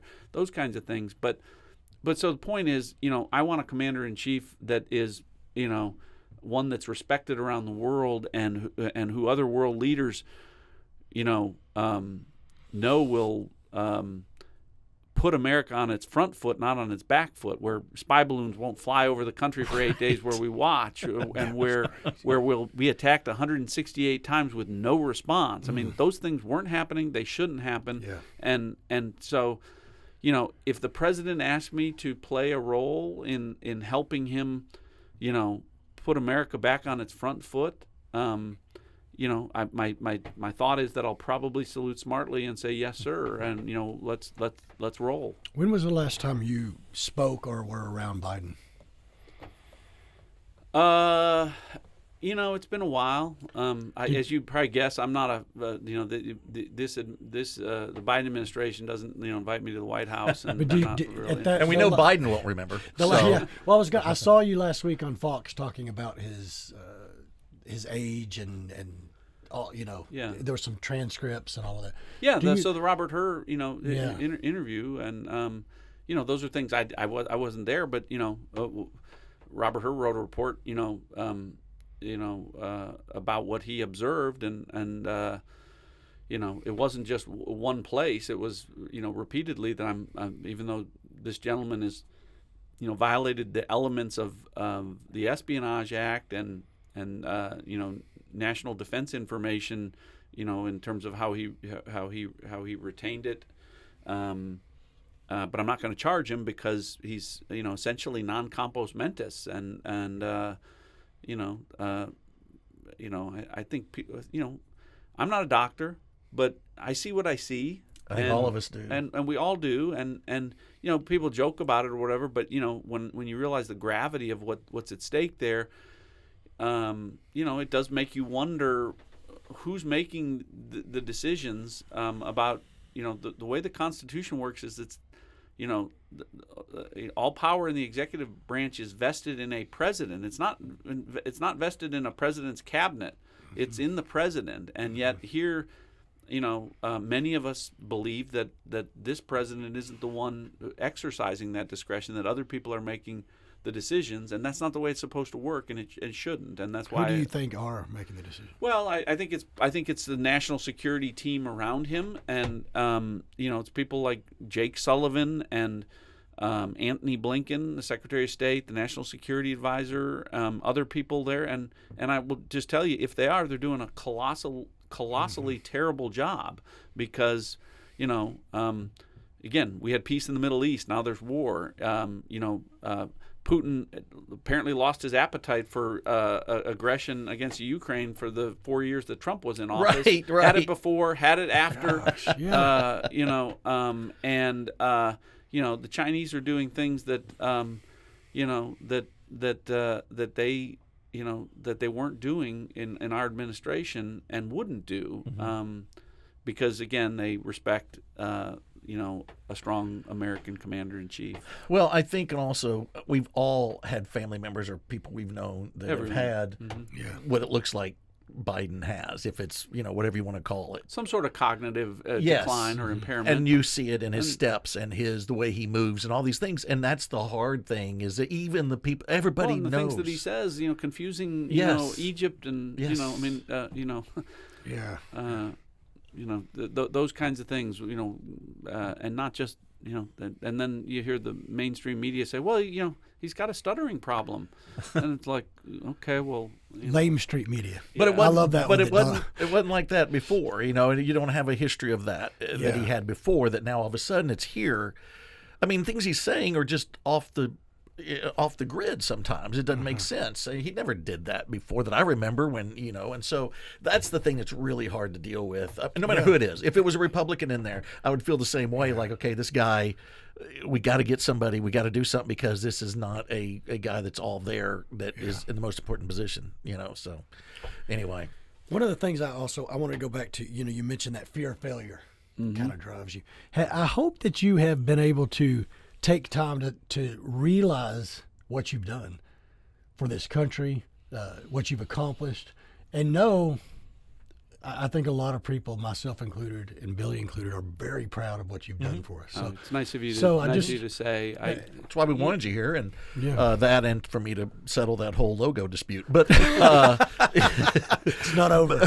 But yes, that's exactly right. I pop up, if you can, Caden, pop up that first mailer picture. I mean, did you, when you're sitting there with the family, look how little the girls are, you got, and If at someone that told moment, you, do you sit there and go, knowing what the future was holding? That's got to be crazy. Yeah, to you. it's you can't, you don't even think of these things. I mean, it's just, you find yourselves, you literally, walking through the White House, or sitting in the Oval Office across from the president, talking about some of the things we've talked about here. Yeah, of course, mine never in my wildest dreams did I think I'd be so fortunate to have those opportunities, and so I just sort of look at it, to your question, Jay, in terms of I think about it in terms of, like, I'm the luckiest son of a whatever.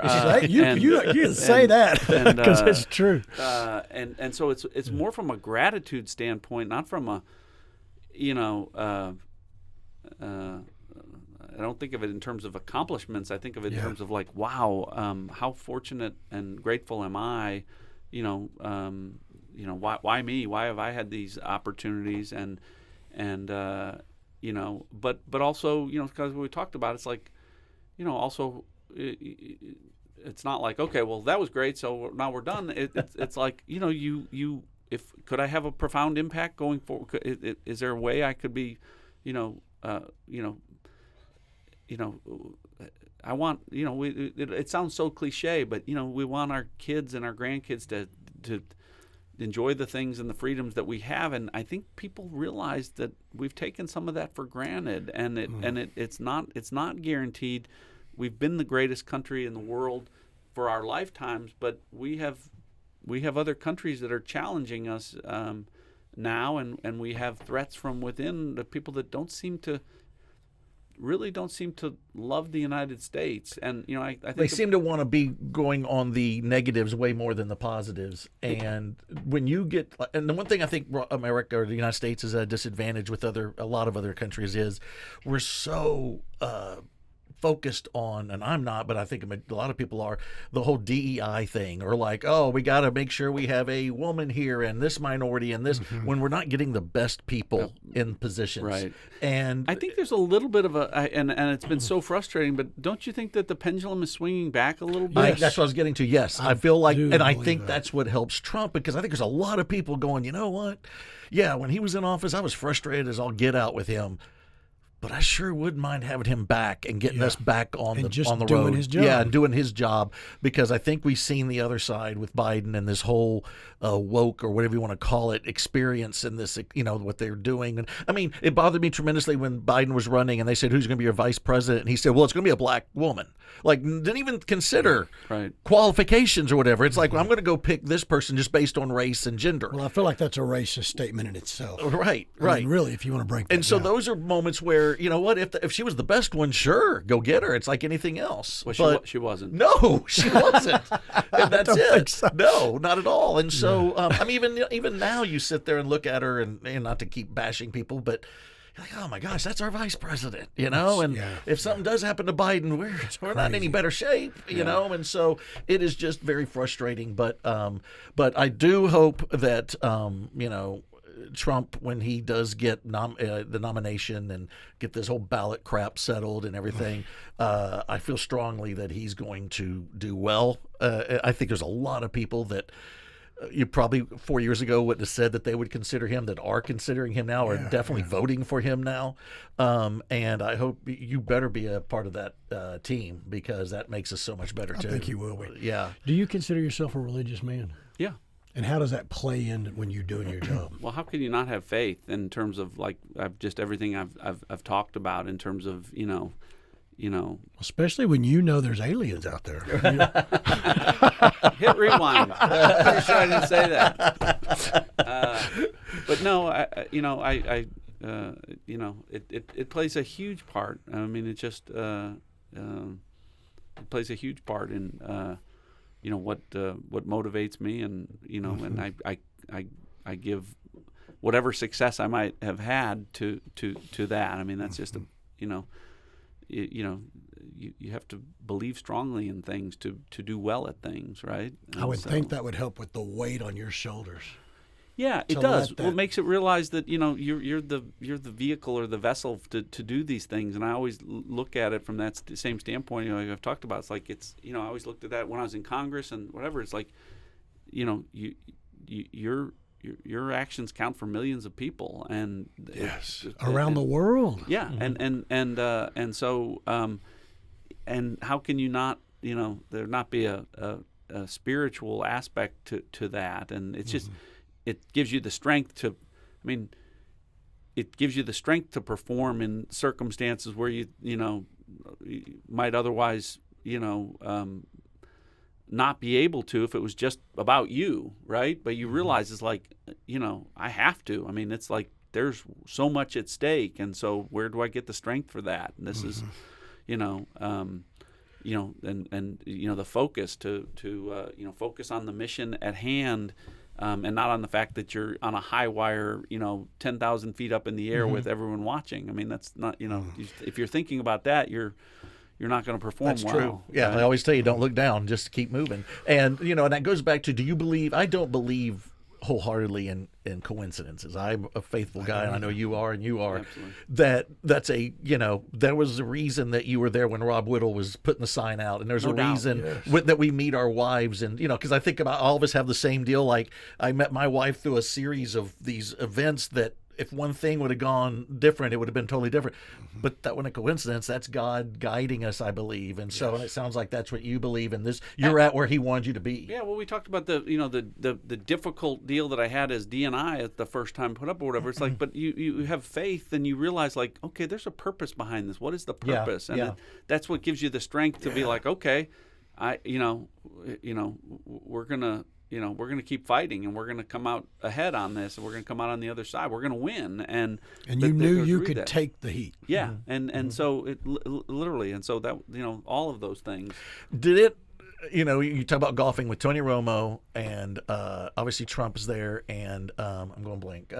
Scheffler. Is it Scheffler? Yeah, Scotty Scheffler. Scotty Scheffler. Actually, Bryson DeChambeau was there too, but Bryson had a hand injury, so he was kind of watching. Just hanging. Yeah, just kind of he wasn't slapping it like 800 yards. He's a great guy. He's a great guy. But Scheffler, a Highland Park guy, right? Wasn't he any Highland Park guy? No, he was an SMU guy. Okay, SMU. Oh, Scheffler. Yeah, Scheffler. Yeah, he's a Highland Park guy. Yeah, Highland Park guy. DeChambeau is a SMU guy. Yeah. Mm-hmm. But anyway, you're with guys too that are in that arena of, if anybody got a ton of criticism, it was Tony Romo. But he's doing everything he could have done, and he had a ton of great moments.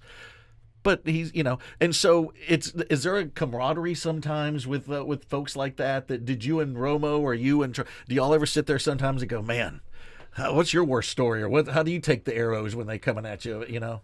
No, I mean, I guess, not in that specific instance with people like with Tony Romo. I mean, I talk to people in the political sense that, and I actually had a conversation that, earlier today, with someone about that, who's, you just face difficult things. And so having been through that, you provide some guidance, but but not outside of like because it's just I don't know that you relate the things that he Did you said ask him to- what it was like to date Jessica Simpson? Did that ever come up? Did he date Jessica? You didn't know that? I didn't Yeah, know. back in the day. I didn't. And Carrie Not- Underwood. Not part of your intelligence back to report, back. I guess. Yeah. And Carrie See, Underwood. now we're giving Yeah, the well, DNI we- intelligence. You may need us to Exactly. advise you on the movies and Exactly. Right, yeah, you will have to go watch Mr. Mom after this. I don't care what you got He's gonna scheduled. watch it Go tonight, watch I'm Mr. sure. Mom. Yeah, you will. You'll laugh. You're going to laugh. But I see your point. It's like, no matter if it's what you do, which is on a totally different Right. level, or Roma or an actor, anything you do and any mistake you make, to know the world is watching, The public, yeah. ready to laugh at you or ready to, I mean, keep me and down, you have been know. amazed on our little small world here of putting a podcast out. You're going to get some People big- want to yeah. hit you. and but what's interesting is what's funny is like I'm thinking like, okay, this is Tony Romo, he's Dallas Cowboys quarterback, and I have all these and Imagine if you'd done the Jessica Simpson thing, you would have yeah, been even way higher. more. But you have those things, but they have questions for you. It's like Yeah. it's really Yeah. I did an event, so I went to Notre Dame. We talked about that, and one of the funny things that has happened is so my last year there. They hired a coach, by the name of Luke Holtz, who, was a legend and won a national championship, and I see him from a distance, whatever. So I'm at a political event. Well, who comes up to me but Luke Holtz and says, "I'm just a huge fan. I just great is that? love everything you do. I'm just a big fan." So Lou and I have gotten to be such good friends. In fact, I played at Augusta National, where they play the Masters. One time because there's he's the only member that's ever invited me to play with him, and and so you sit there and thinking That's so this cool. Lou Holtz, I bet you told Lou about the aliens. One of my favorite quotes is from Lou Holtz. I know he said it, but I don't know if There's it's his so many originally. good He has quotes. so many good So ones. many good But quotes. when I I'll start, tell you my favorite one when you get yours if it's not the same. who knows? But it is. I remember him when you get down on yourself and you got your problems or whatever. Oh, I this remember. is it. Yeah, he's like 80% of the people don't care about your problems. The other 20% are glad you got them. That's it. Yeah, Oh, I Actually, like my that. favorite I was- remember I like that that. one all the time. Yeah. because it's so true. It is. It is. That makes me feel when I sit there and worry about my world, I'm like, you know what? They don't care. And I got to think about my way out and my way to deal with this, and that I come back to that all the Yeah. time.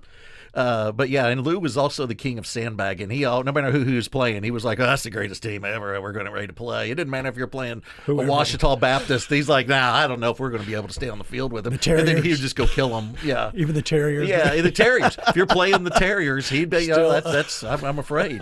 I'm afraid. I don't know we can do anything. So that kind of brings us full circle now. Yeah, exactly. It all started for you with the Yeah, Terriers. with the Terriers. I mean, With the Terriers. proud Carbondale Terrier. Go Terriers. I did know. We showed the logo. They have improved the logo. I didn't show that one. They have a little bit more ferocious a little terrier, tougher? a little tougher terrier. Okay. Yeah, so they Little do bit of have teeth, that. so- I was about to email them and say, listen, I can help you all out. I can help you with You're some like, let me logos. do it for free. Yeah, I'll do You it for free. need some Let help. me help you out with this.